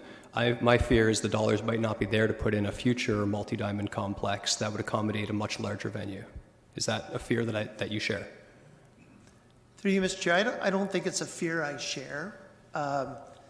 In discussions with Mr. Pegg, who happens to be here, and the needs and wants of the Panthers and hardball in Kitchener as a whole, I think we're very aware of, as already said here, wants, needs, and must-haves. And there is opportunity here with spacing, even with a hardball diamond for bleachers, for washroom facilities down the road, change rooms, concession stands. So there is still opportunity. Talking with our user groups, a certain amount of available time, and I think with all minor sports and adult groups, when do they want to play? Monday to Thursday, trying to get them to play Saturdays and Sundays and Fridays is certainly something we continue to have dialogue on, and really is to maximize the use of all our facilities. Councillor Davey, if you have any further questions, can you click in? Certainly, thank you. Councillor Fernandez. Thank you. Thanks for your presentation and for meeting with me about this. Some of the things that some of the answers you had given the mayor was related to the Leisure Facilities Master Plan update. I have the graph here in front of me, and you may not remember, so I'll remind Council that number 1 was the Dune Pioneer Park Community Centre Edition. Number 1 on the outdoor leisure facilities was trails. Number 2 was the Southwest District Park sports fields, which is exactly what we're talking about here tonight, right?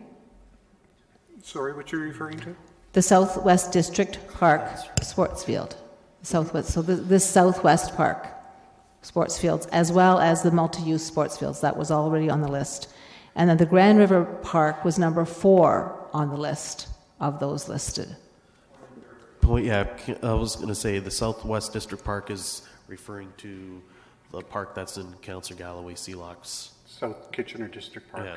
Okay, so there's a misunderstanding here about with the word Southwest, because we historically have referred to Southwest as the Southwest Optimist Park. If you're referring to the Leisure Facilities Master Plan priorities, it would have specifically referenced the South District Park. Okay, so in the South, when you were doing the work around the South District Park, there was conversation with user groups about ball diamonds at that time. What did we end up doing with the South District Park with the ball diamonds there? So as we were going through the master plan process for the Upper Canada Park, for the South District Park, the Leisure Facilities Master Plan strategy was going on at the same time. We hosted a meeting at the cemetery, and we had a station for both the Leisure Facilities Master Plan and the South Kitchener District Park plan. And what we found is the ball groups were interested in our South District Park plan. The Leisure Facilities Master Plan was kind of a high-level document for them, and they really wanted to see what was happening at our South District Park.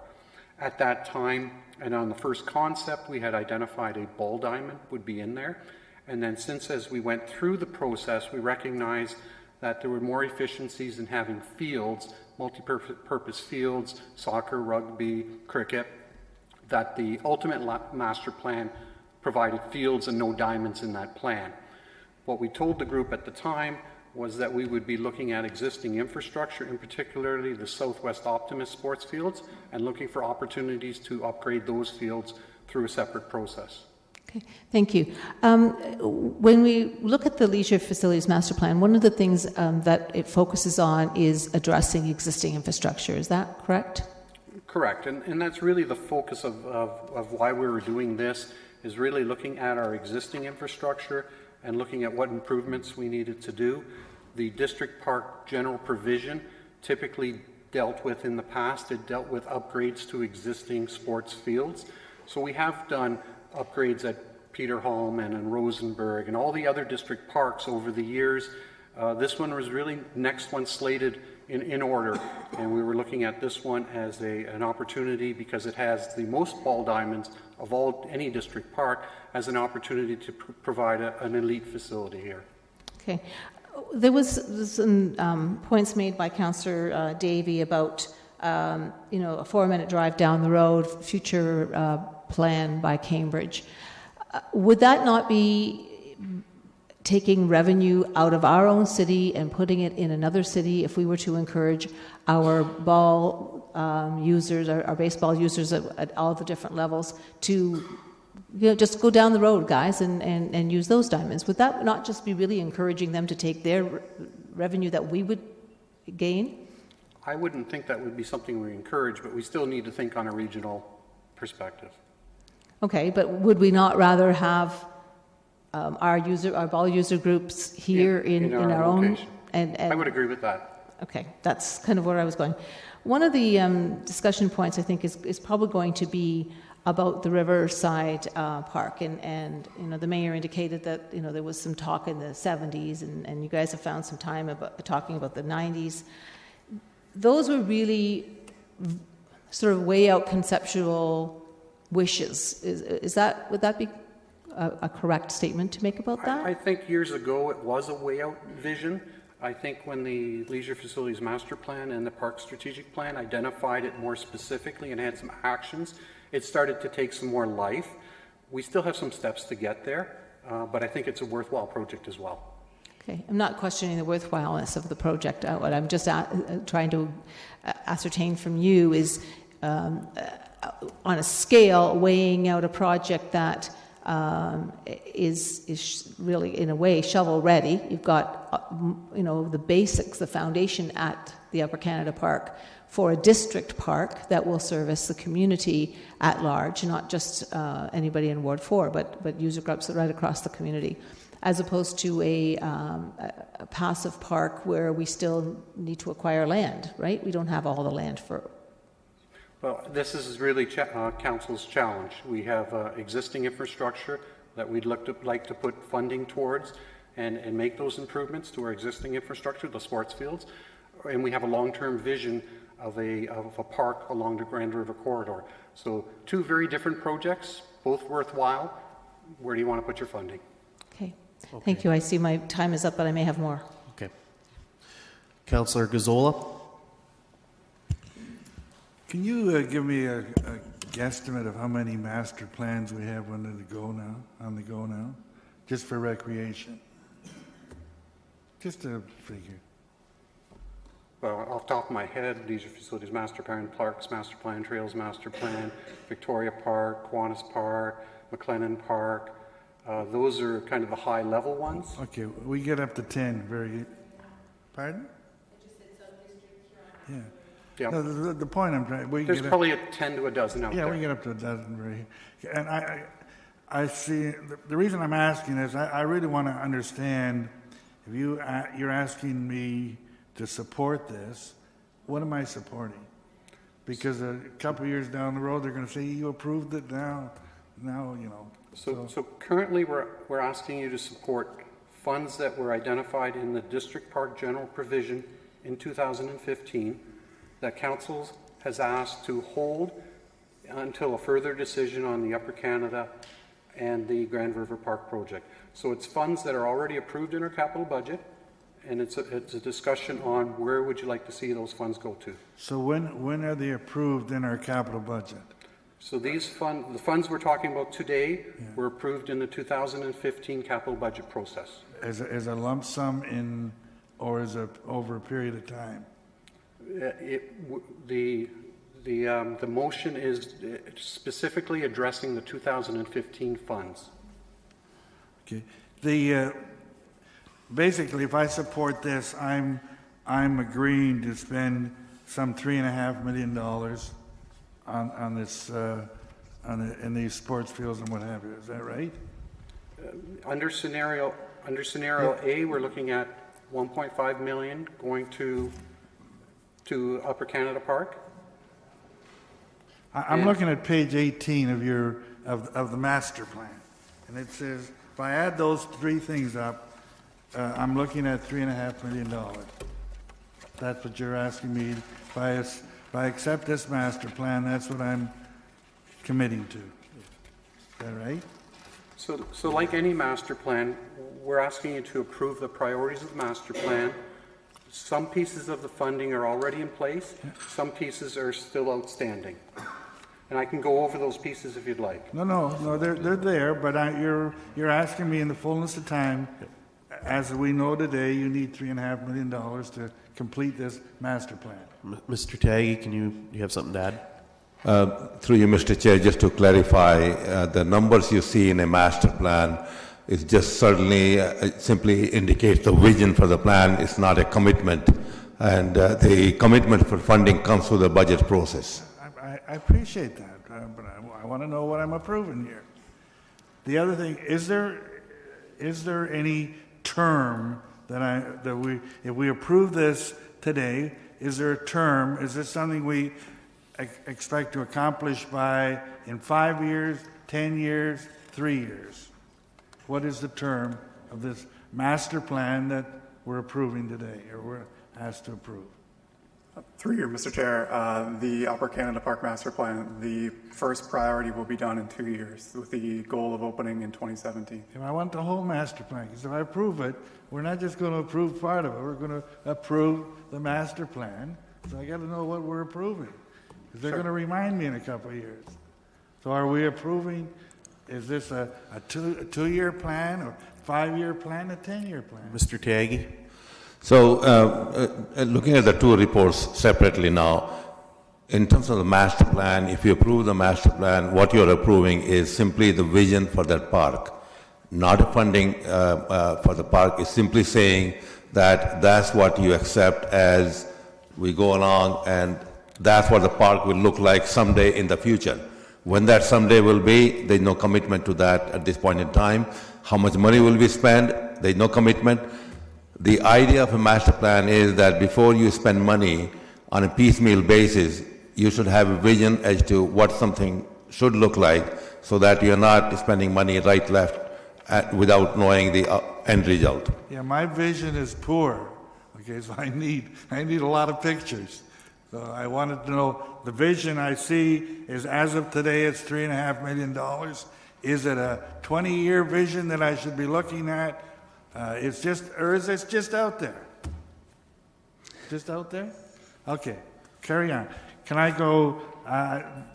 This is the problem with the master plans. They're nice, but sooner or later they're on the table here again. We have to make a decision. Can I just go back a few? You had a schedule on there that compared the this one right there. Okay, is there anything wrong with that picture? I understand pictures now. What's wrong with that picture? I'll help you. On the one, we have a master plan approval, which we're going to do. We're going to deal with that, hopefully today. On that second one, we haven't. That approval isn't coming for maybe 2 or 3 years down the road. So how can we be making those decisions until we approve the master plan? Don't we have the cart in front of the horse here? Or horse in front of the cart? No, it's the cart in front of the horse. Mr. Taagi? So just to bring some clarity to that, Mr. Chair, so you'll notice that some of the information in the master plan document has been modified through staff report. So if you look at the chart in the master plan report prepared by staff in front of you, it does not have any timing in terms of when some of those things will be accomplished. Whereas in the big document, you do have some time frames which indicates year 1 to 2 or 2 to 5 or to be decided. So I just want to bring that to your attention that in the report, when you look at priority 1, 2, or 3, there is no time frame given. And in case I don't need to look at the report. Here's the picture. That's okay. Councilor Gazzola, can you please ring in your time? Your time's up. Time's up. Councilor Galloway-Seelock? Yeah, on one of your slides, it had in quotes premier facility. Can we just drill down a little bit on what that means?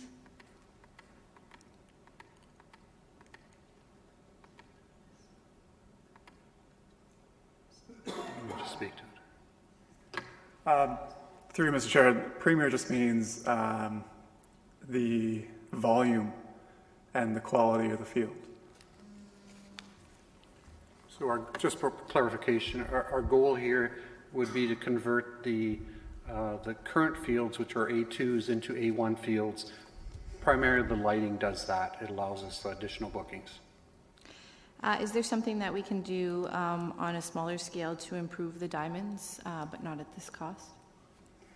Through you, Mr. Chair, lighting is the key piece here. Okay. And the way the diamonds are currently laid out, lighting is very inefficient. Possible, but very inefficient. And the lighting will give that much more usage, you were saying, right? Yeah. Mr. Hummel? Through you, Mr. Chair, just when the Southwest Kitchener Optimist Club, during their presentation, there's a long-standing agreement between the City of Kitchener and the Optimist Club for the use of the ball diamonds at Southwest Optimist. Basically, they get 2 hours an evening. They rent the fields, but they use them for their T-ball program. Their program expanded over the last 4 years. They've taken on the Country Hills T-ball Association, so they have grown. They use more than just Southwest Optimist. The way the fields are laid out right now, as Mark has already indicated, they're not oriented properly. They need a lot of work. But what ends up happening is, like most T-ball, they play between the hours of 6 and 8. And right now, with no lighting, in the summertime, it gets dark sooner, we can't get any additional bookings after 8 o'clock. And if it is, it's a quick practice and they're done. So the reorientation of the ball diamonds, increases efficiency. The light at least allows us the bookings into the evening hours for the adult groups. Okay, thank you. I understood that the lighting was the difference, and that makes sense to me. You talked a little bit about that a lot of the other district parks that have been used, the general provision that counts in order to do those improvements. Did those take a while to save because your general provision accounts aren't very large? Correct. There's two factors here. So over the years, typically what we do is we try to phase in improvements over the various district parks, and that might take 1 or 2 or even 3 years to do that. Now, historically, our district provision account up until the latest DC study was a little more healthier than it is now. The last DC study took $1 million out of the 10-year forecast. And that's why in the 2015 budget process, we supplemented this project with additional Parkland Reserve funding to make this project viable. Okay. Just 2 quick questions, and then another question. But is the South Kitchener District Park shovel-ready and available for user groups across the community? Yes, it is. And then my last question would be with regards to the funding source. Did I read correctly that some of the funding source for this park would be the infrastructure or the gas tax? There's a small amount of fed gas tax identified in 2015, as well as the Parkland Reserve and the district park provision. And that's some of the same funding lines that are being used for the South District Park as well? I think that's the case. I'd have to ask for clarification. Yes. I believe that's all my questions right now. Thank you. Councillor Yaneski.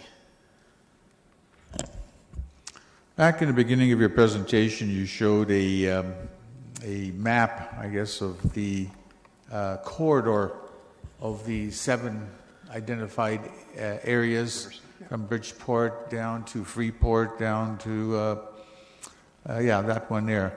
So, and the purpose of if you can help me out, the purpose of the transfer of this money is intended to do some more land purchasing? Is that the basic objective initially, as the first step? No, that's incorrect. So currently we have a land acquisition fund for acquisition of the properties. It has about $1 million in it right now. Right. So I think we're okay at this point until we know some of the specifics about costs. What we want to do at this point is identify capital dollars for the development of a park, and that's what we're identifying in these funding scenarios. There's 2 separate things. We're separating the land acquisition from the development costs. Okay, so where's this land development that you're looking to do? In one of those 7 numbers? It would be one of these sites. Which one? That's something that's still under discussion. Where? Here? It's still under discussion. It would be brought forward to caucus for information. Oh, I see. Okay. So if that's the one that whatever the site is or the area, does land still needs to be purchased or acquired through subdivision process or dedications, or is that part of the process, or this is just strictly we need to buy something? Through the chair, that's part of the discussions that we're going through right now. Depending on the site, that could be partly acquisition, that could be partly purchase. Those discussions are ongoing. So going back to a step that Councillor Gazzola was referring to, that two projects going in the same direction, that one there. So I'm trying to understand that. So some of that money that we're talking about allocating, would that be for land acquisition for 2015-17? No, I'll repeat myself again. That's I'm a little confused here. Mr. Wilmer, the money we have for acquisition is already set aside in an account called Natural Area Acquisition. So the money that we're referring to in this funding scenario report is really about capital improvements. So actually constructing the park. Okay, and you want to do that in what time frame? It would depend on when we get a property, when we get capital approval for the funding, and when a master plan is complete. So you want to transfer money before you've got all this stuff done yet? The idea here is to start a pot of money so that we could start looking at studies. Once we have a decision on a land, is to start studies and to start maybe some initial development on the park, with the goal of doing final development on the park in the later years once we have the full capital budget. Mr. Wilmer? Through the chair, there may be some misunderstanding or confusion about why these two projects are both on the screen and why the one ahead of the other and so on. So I just want to remind Council that we are taking direction from you on this. We have a Council resolution from February of this year to come back with a report examining both of these parks and how they may both be able to move forward. So that's why they're both here. Okay, thank you. And I see that in the report there on the 8B report on the first page of the resolution of February 23rd, correct? Back earlier this year. Okay. I don't have any questions anymore at this time. Thank you. Mayor Verbanovich? Sorry, thanks. Thank you very much. Have a few more questions. Wondering the first one, and I know I referenced the LFMP and Councillor Fernandez did as well. I'm wondering, particularly for the benefit of the new councillors, does anyone on staff actually have that list of 12 priorities that they can post it on the screen of LFMP that was approved by the previous council as the guiding document for the next 10 years?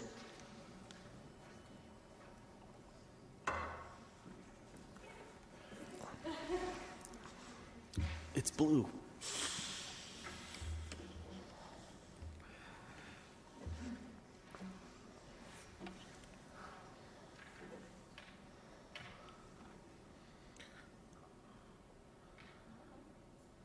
Okay, thank you. So just in regards to that, if this is our main guiding document, unless I'm missing it, but specifically the Optimist Park, for lack of the Upper Canada Park, is specifically not mentioned anywhere here. Is that correct? Specifically, no. What I would also, I compare that to all the other district parks that we have, whether it's Peter Hallman, Rosenberg, whatever. They were never specifically mentioned in the Leisure Facilities Master Plan as well. The general provision that we have for district parks is meant to make those improvements to the parks. The Leisure Facilities Master Plan does, however, specifically talk about investments in our aging infrastructure. That is correct, and I agree, and that's part of what we need to do in terms of that balance between investing in and also recognizing there are some growth things that we need to do. But I will note that specifically the Grand River Park was listed as a priority.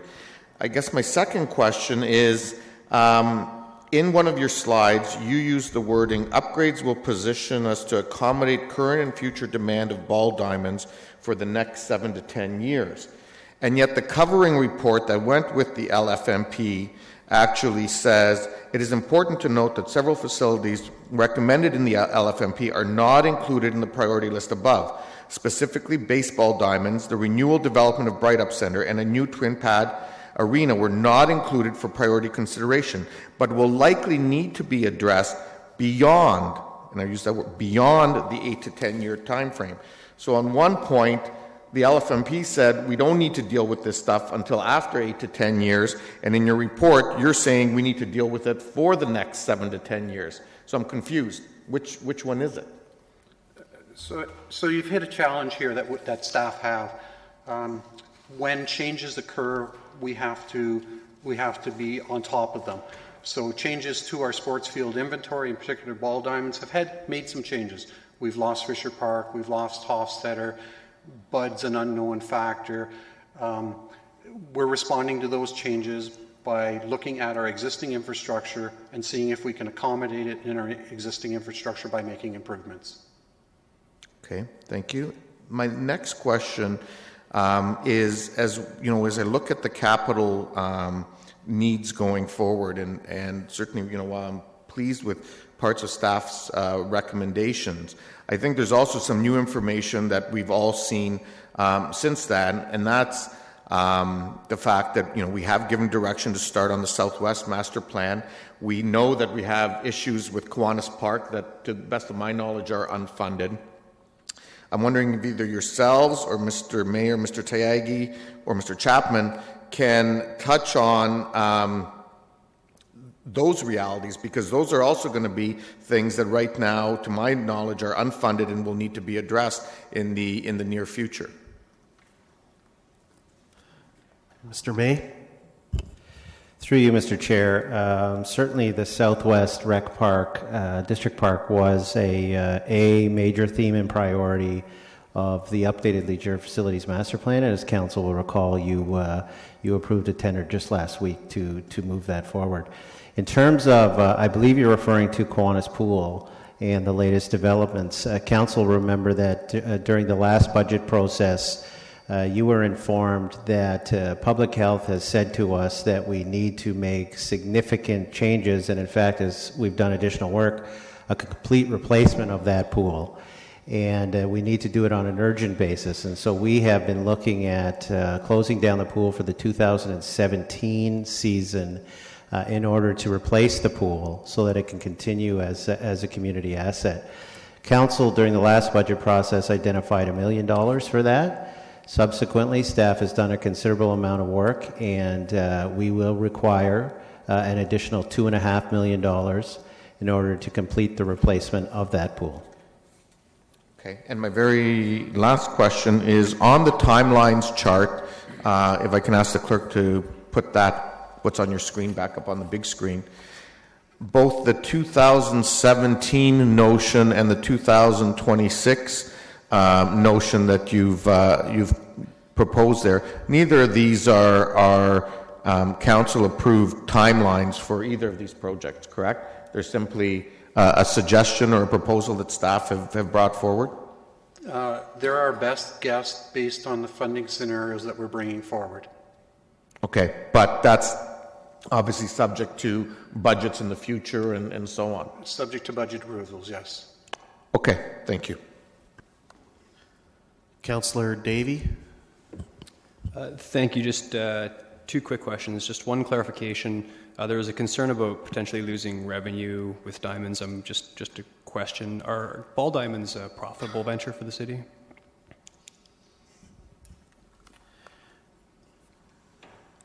Mr. Hummel? Through you, Mr. Chair, can you just repeat the end of that comment? Certainly. Are ball diamonds, after maintenance and everything else, are ball diamonds a profitable venture for the city? Through you, Mr. Chair, no. Okay, thank you.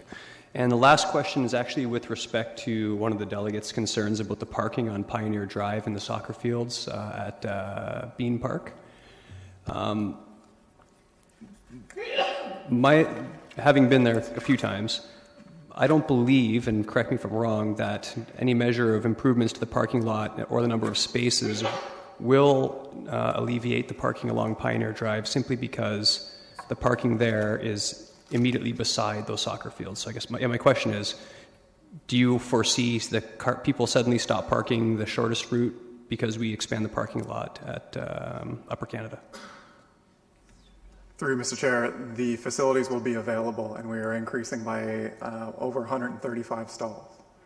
Okay, but I guess my question is, do you again to repeat, do you think people will stop parking on Pioneer Drive and park over in those parking lot and walk much further? Through Mr. Chair, the option is available. I would think the users would park wherever is safest and convenient. I would assume that is a parking lot rather than the road. Okay, thank you. Are you done? Okay. Councillor Fernandez? Thanks. You guys have been up here for a while. You've answered a lot of questions, and I think that this may turn into a little bit of a comment instead of a question, so I'll have to beg the indulgence of the chair for a half a second. The Riverside Park at present does not have enough assembled land to go forward with a master plan. Is that correct? Correct. We do not presently have the land for a Riverside Park. Those discussions are ongoing. Okay. And in the leisure facility master plan, it does say to focus or to put energy or dollars behind our existing infrastructure, meaning the parks that we have right now. Correct. If we are removing the $900,000, it doesn't mean that the diamonds won't get done. The diamonds will get done, from my understanding, in the report, right? Correct. We'd have, where the scenario A recommends $1.5 million to go towards the diamonds. Right. But what it will mean is that there will be no pedestrian pathways properly connecting. There may be something, but properly connecting the diamonds. There'll be no compound for the equipment for our staff. So our staff will have to travel different distances, maybe significant distances, to make sure that they work at the park. The diamonds are taken care of. That won't happen either, right? Correct. We would have to look in future years to make those improvements if possible. Okay. And you, at the budget time, I have a couple of emails. So the one budget, the discussion on February 2015 was at the time identified. Sorry, I just have to make sure I find it.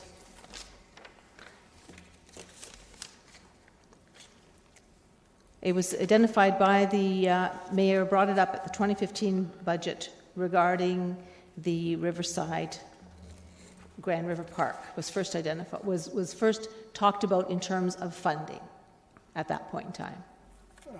Yes and no. So previously we've identified a land acquisition fund for the purchase of a property, but we've never had capital funds for the development of a Grand River Park. Okay.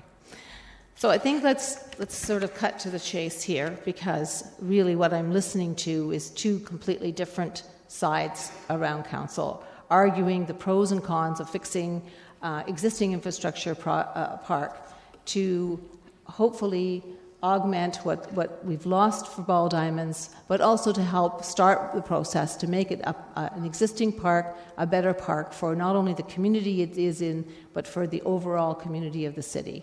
I think that would be a reasonable statement to make, right? Correct. The master plan is really about sports field, investment in sports field infrastructure, as well as community park improvements. Okay. The Grand River Park, we've already acknowledged we don't have everything yet, is also on the mayor's election campaign promises, and I quote, "Move forward on developing a new park along the Grand River." No, it's not. I'm not asking staff. I said I'm making a statement, and I already said I was going to make this statement. So I think that what we have here is a very clear favoritism between what the community needs and what the mayor wants to have. Please hold on. I'm just going to say it. There's no point of order. I was just point of order because we are currently in questions, not at comments yet.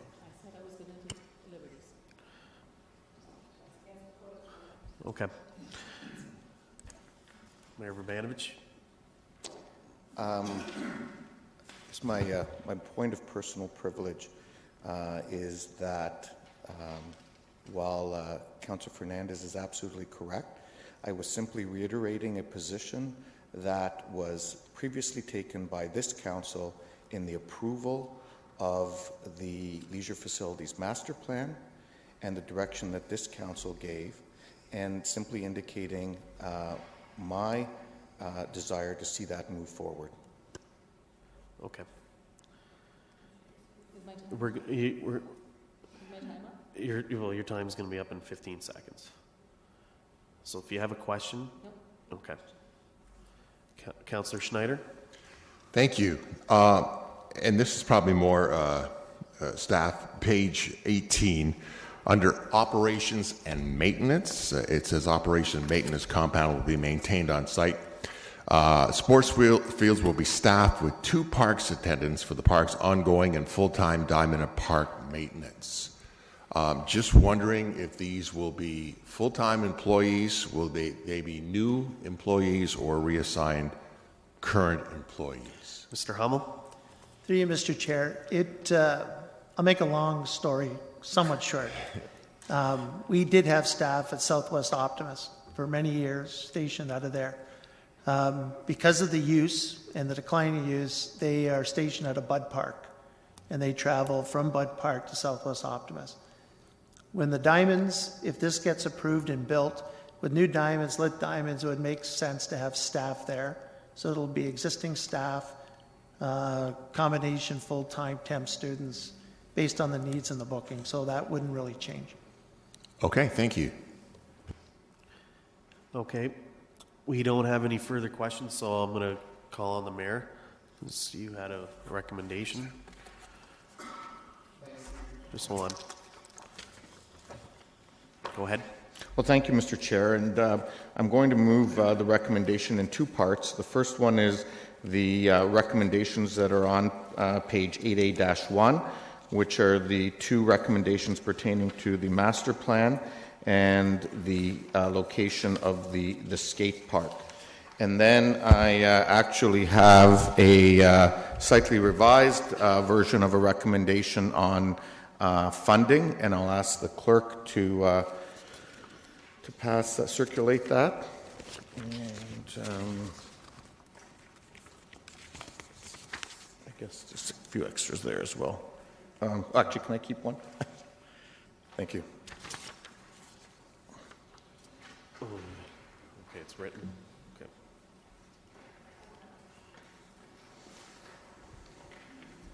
Thank you. And so on that part, and the differences you can actually see in red on the copy that's been provided to you. And in particular, what it speaks to is that certainly while I appreciate moving forward with the Grand River Park right now in terms of the funding, I think since then we've learned that there are likely going to be a couple other budgetary pressures on us, including Kiwanis Park, particularly in relation to the pool, and Southwest District Park as the master plan gets developed over the next year or so. And so I'm suggesting that the $900,000 remain in the district park account to be applied to the Grand River Parks, Kiwanis Parks, and or Southwest District Park projects as described and considered in the 2016 or beyond capital budgets. In other words, what it's doing is leaving those monies aside tonight because we recognize that there are some challenges that the city is going to have in dealing with a number of initiatives, and I think staff need to have the latitude to be able to deal with those initiatives and make those recommendations to us in the 2016 or beyond capital budgets, with those dollars being available for that purpose. If I can make just a few brief comments now, and I may have some at the end. But as we all know, councils are tasked with maintaining existing initiatives and moving forward on new initiatives. Today, staff have brought forward two recommendations. One is to approve a master plan and the location of the skateboard park, which I am certainly supportive of both in the fullness of time, and secondarily to recommend some funding, which gives both a priority that they have advanced since the leisure facilities master plan. Gives it an opportunity to move forward, particularly in terms of the ball diamonds, but also provided some dollars to move forward on other priorities that have been identified not by the mayor but by this council and previous councils. And as such, I would certainly urge council to support these. For me, this fundamentally boils down to making sure that all of us as a council are being responsible with taxpayers' money. Just because there's dollars there that can today be all put towards a district park with a master plan that has come totally new to this council, doesn't mean that we need to spend those dollars on the first thing we can. We know that we're going to need to set money aside for some of these other initiatives. And while, yes, both during the previous council and during this council, I have spoken up about the Grand River Park initiative, which has been a priority of our citizens for many years. I also recognize that there are probably going to be more pressing priorities, like Kiwanis Park and Pool and so on, that need to be addressed. And so I'm suggesting that the remaining funds be in fact set aside so staff can look at that as part of the capital budget going forward.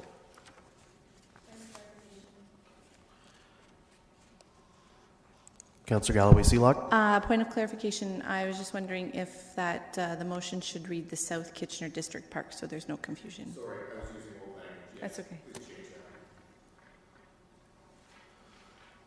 that. Councillor Fernandez. Yeah, I'm just trying to understand this as opposed to the financial implications on page 8B-5, because the staff recommendation there was that 1.5 million be attached to the Upper Canada Park project. So now am I understanding that more money has been pulled away from that project? Yes, please. Councillor Fernandez, if you look on 8B-1, staff's report, the recommendation that's on the screen in front of you is exactly what staff's recommendation was, with the changes noted in front of you and on the screen in red, particularly the references to Kiwanis Park and South Kitchener District Park. If you look on 8B-3 of staff's report, they suggested that $523,000 would come out of the existing budget towards the Upper Canada Park, and the remaining $900,000 would have gone to Grand River, and that's the part that's changing. The other funding for that comes out of gas tax and DCs on 8B-3 scenario A, which is staff's recommendation. So the 1.5 million is there, in short. Go ahead. Sorry, it just, yeah, I'd like to request that we vote on each one of these paragraphs individually and with a recorded vote. Okay. So item 1, paragraph 1, 2, 3, and 4. Okay. Sorry, I meant to ask about... Go ahead. Sorry, I just meant to ask about the recommendation for the master plan. Will we be doing that vote separately then? Separately, yes. Okay. And are we in comments at this time? That's what you're. I was asking for a point of clarification, exactly the same as Councillor Galloway-Seelock was. So okay, go ahead. There may be others that had. Go ahead. Make your comments. Okay. I guess the challenge that I'm having is that yes, we do have a number of other parks and issues that have come up in the last year or couple of years that require funding. But sometimes it's important that when staff does a project like they have, with the number of hours of consultation with the public that they've had, I think that we really, and I know that it's not often that I say that we really should be backing up what staff has done. But in this particular situation, our staff have done 490 hours on this particular report. They did not use a consultant. They saved the city an awful lot of money by doing it themselves. And yes, that is part of their job. But when I watched the engagement that they had with the user groups, and the user groups said over and over and over again that this would fill the gap, that this would address the need, having lost a number of other diamonds. And sure, the diamonds are going to go ahead, and there's questions about whether the parking is going to be necessary, whether the pathways are necessary. Certainly, I think that compound is very necessary. I mean, having staff on site to address issues immediately around the diamonds, and also I'm hoping to assist the Southwest Optimist Group with any issues that they may have, is important. We've already moved that staff away from the park. It would be great to have them back at that park. So I suspect that the vote won't go in favor of what I was hoping would be option B, and then we'll see where the rest of it falls. Councillor Galloway-Seelock? Yeah, I have a few comments I'd like to make. One thing that I can be proud of is my consistency in voting and supporting for parks and recreation facilities across the city. Last week, some of us around the Horseshoe voted against the South Kitchener District Park consultant tender because it was funded through the federal gas tax. The funding references, for reasons referencing the aging infrastructure deficit. We are here in the exact same position 7 days later, where we are looking to put $1.1 million from the federal gas tax into this park. I believe in investing in our existing recreation infrastructure to help our user groups of those facilities, but I also believe in investing in new recreation infrastructure to support the growth, not only in population, but growth in user groups of our recreation facilities across the city. As been noted throughout the comments today and the questions, there's been numerous master plans that we have for parks. Of course, I'm going to reference the Huron Natural Area from 2001, which is still not fully funded, and the South District Kitchener Park, which first was contemplated in 1991. I believe in due course that the full Upper Canada Park Master Plan can be implemented, but let's put it in the forecast with the rest of our priorities. I keep coming back to the needs already existing in the capital forecast, and to watch this park come and try to leapfrog those long existing priorities is concerning. I too heard from a number of residents and user groups through the public consultation that staff did through the South District Kitchener Park. And I heard from the baseball community at that time, as well as many other communities, that we have gaps in our recreation facilities. We need more sports fields, we need football fields, we need a cricket pitch, we need improved baseball facilities. And so I believe that this new and refurbished Ball Diamonds is something that I can support, because it's existing infrastructure that can improve the usage and improve the facilities that we have for baseball across the community. So I can support the $1.5 million in what staff are recommending, as well as the skateboard park. I've been an advocate of the skateboard park master plan all along, and I think that the rest of this park should be referred to the capital forecast as suggested by the staff. It's interesting to note that some of the comments today have talked about shovel-ready and user groups across the city, and I just need to note that that's exactly what the South District Kitchener District Park is also going to do for our community. So for my consistency, I will support existing infrastructure and refurbishing, and I will continue to support new infrastructure for our recreation user groups and our population growth across the city.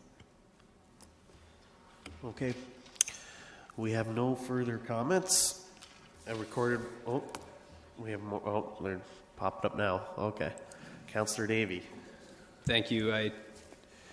I'm just trying to absorb what's happening. There's a couple things I want to comment on.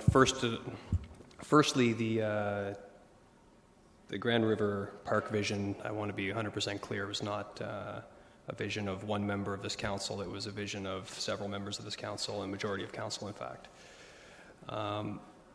including myself. I think it's something that we should definitely have on our radar. Should we be doing it now with the challenges we're facing? I don't think so. I think this is appropriate. What I have to echo Councillor Galloway-Seelock's comments as well, that I'm a little bit stunned, because it wasn't years ago, it wasn't months ago, it was 1 week ago that members around this horseshoe voted against much-needed recreational amenities in a different area of the city that are long overdue. citing infrastructure needs. We should be putting all of our dollars towards infrastructure needs. And 7 days later, the same member of council is arguing for the nice-to-haves in the option before us. I don't know how else to say it, except it's probably the most egregious inconsistency I've seen in my 4 years of council. If a recorded vote has been asked for, because there were 3 members of council that voted against that, and I'm absolutely curious to see how they vote here, because we are members of an elected council that represents the city of Kitchener. If we are going to pick out areas of the city that we don't want to invest in... Point of personal privilege. Go ahead. Fernandez. I think that we have to acknowledge the fact that we vote on things for a particular reason, but to point out again and again and again that some people change their minds sometimes and that it's egregious, I think that you owe some people an apology for that. Then I would love for the councillor to explain how the residents in a different ward of the city aren't deserving of the amenities that you're fighting for here. That's what I find egregious. I didn't say that they weren't. You voted against the tender. I voted against the tender for the cost of the tender. I did not vote against the tender because I didn't think that particular part of the city deserved to have the park. That's a matter of public record. I very clearly remember saying those dollars should be going to the infrastructure of the city instead. Regardless. Okay. Go ahead, Actually, Councillor that concludes my comments, Mr. Chair. Thank you. Councillor Gazzola. I just wanted reported that I won't be supporting the vote on 8A. But, you listen, it's because for some reason my mail got buggered up and I did not receive this document until today. So I cannot, in fairness, support it. But I do need to vote. I will vote against it because there's so much here that I'm going to be hearing about down the road that I want to have an opportunity to thoroughly read this document. I mean, I think one little point was pointed out here. If you read on top of page 18, where it talks about 2 park attendants will be required. Okay, now somewhere in there it should say existing staff, but it doesn't. 3 years down the road, this document, or 5 years, this document will be thrown up here and it says right in your document, you're going to have 2 more people. So for that reason, I have not had an opportunity to read this all, so I cannot support it, but I need to vote. Okay. Councillor Fernandez, you have... Oh, sorry. Okay. All right. I'm going to make just a quick comment. I will be supporting the recommendations put forward by Mayor Urbanovic, and I think they're pretty well self-explanatory. I think they're the needs that council had approved last term, and as well as there is some significant needs in other parks that are way more dire than what's Upper Canada is existing right now. In particular, I have huge concerns about Kiwanis Park, and I do have huge concerns about South District Park. So I think those are something that needs to be addressed further, and I'm comfortable with the fields and giving it $523,000 to at least refurbish them and to, give them some usage that will apply to the community. But I think overall, I'm very supportive of this, and a recorded vote has been called for. And we will go through item 8A first, which is, you want those, Councillor Fernandez, as one and two, as all together? Okay. So a recorded vote's been called for. All those in, go ahead and vote.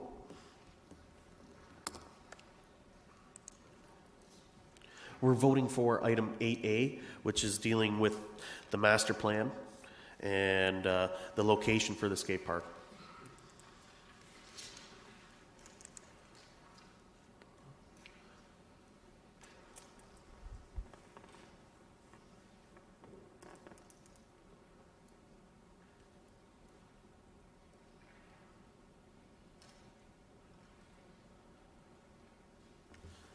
All those in favor, please stand. Opposed? Okay. We're now going to deal with items, as how I have it addressed, is items 1, 2, 3, 4, in the paragraphs provided by Mayor Verbanovich. And we will go through item number 4 first. Recorded vote. That funding for the Grand River Park project be referred to the 2016-2025 capital budget process, et cetera, et cetera. Yeah, we'll start out with the last paragraph. You don't want him to start in the last paragraph?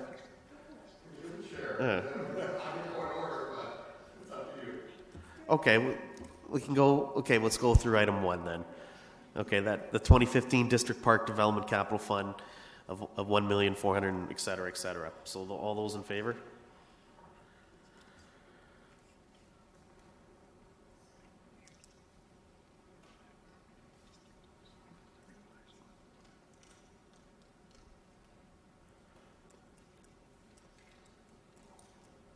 Please stand up.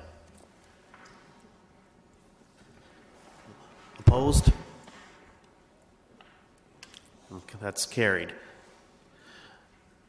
I was leaving at the last thing as I was creating some drama for us here, as if we didn't have enough today. Okay, paragraph number 2, that the funds for Upper Canada Park project priority 2A as defined in Upper Canada Park Master Plan be referred.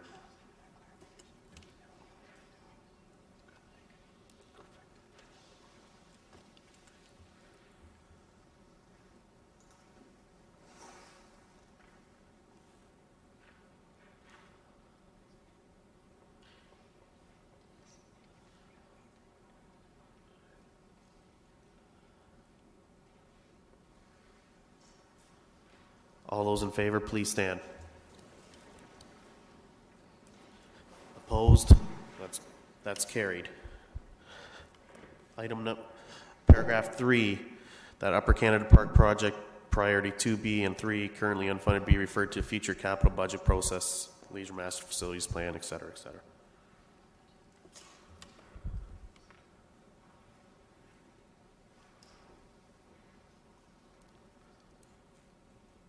Councillor Galloway Seelock? Okay.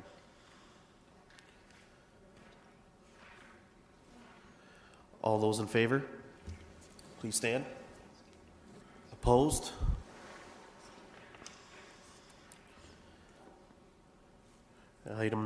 Paragraph number 4, which is the one I wanted to do first, what we're going to do now.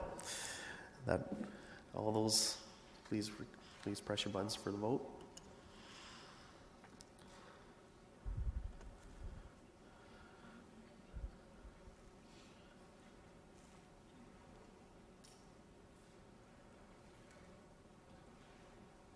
All those in favor, please stand up. Opposed? That's carried.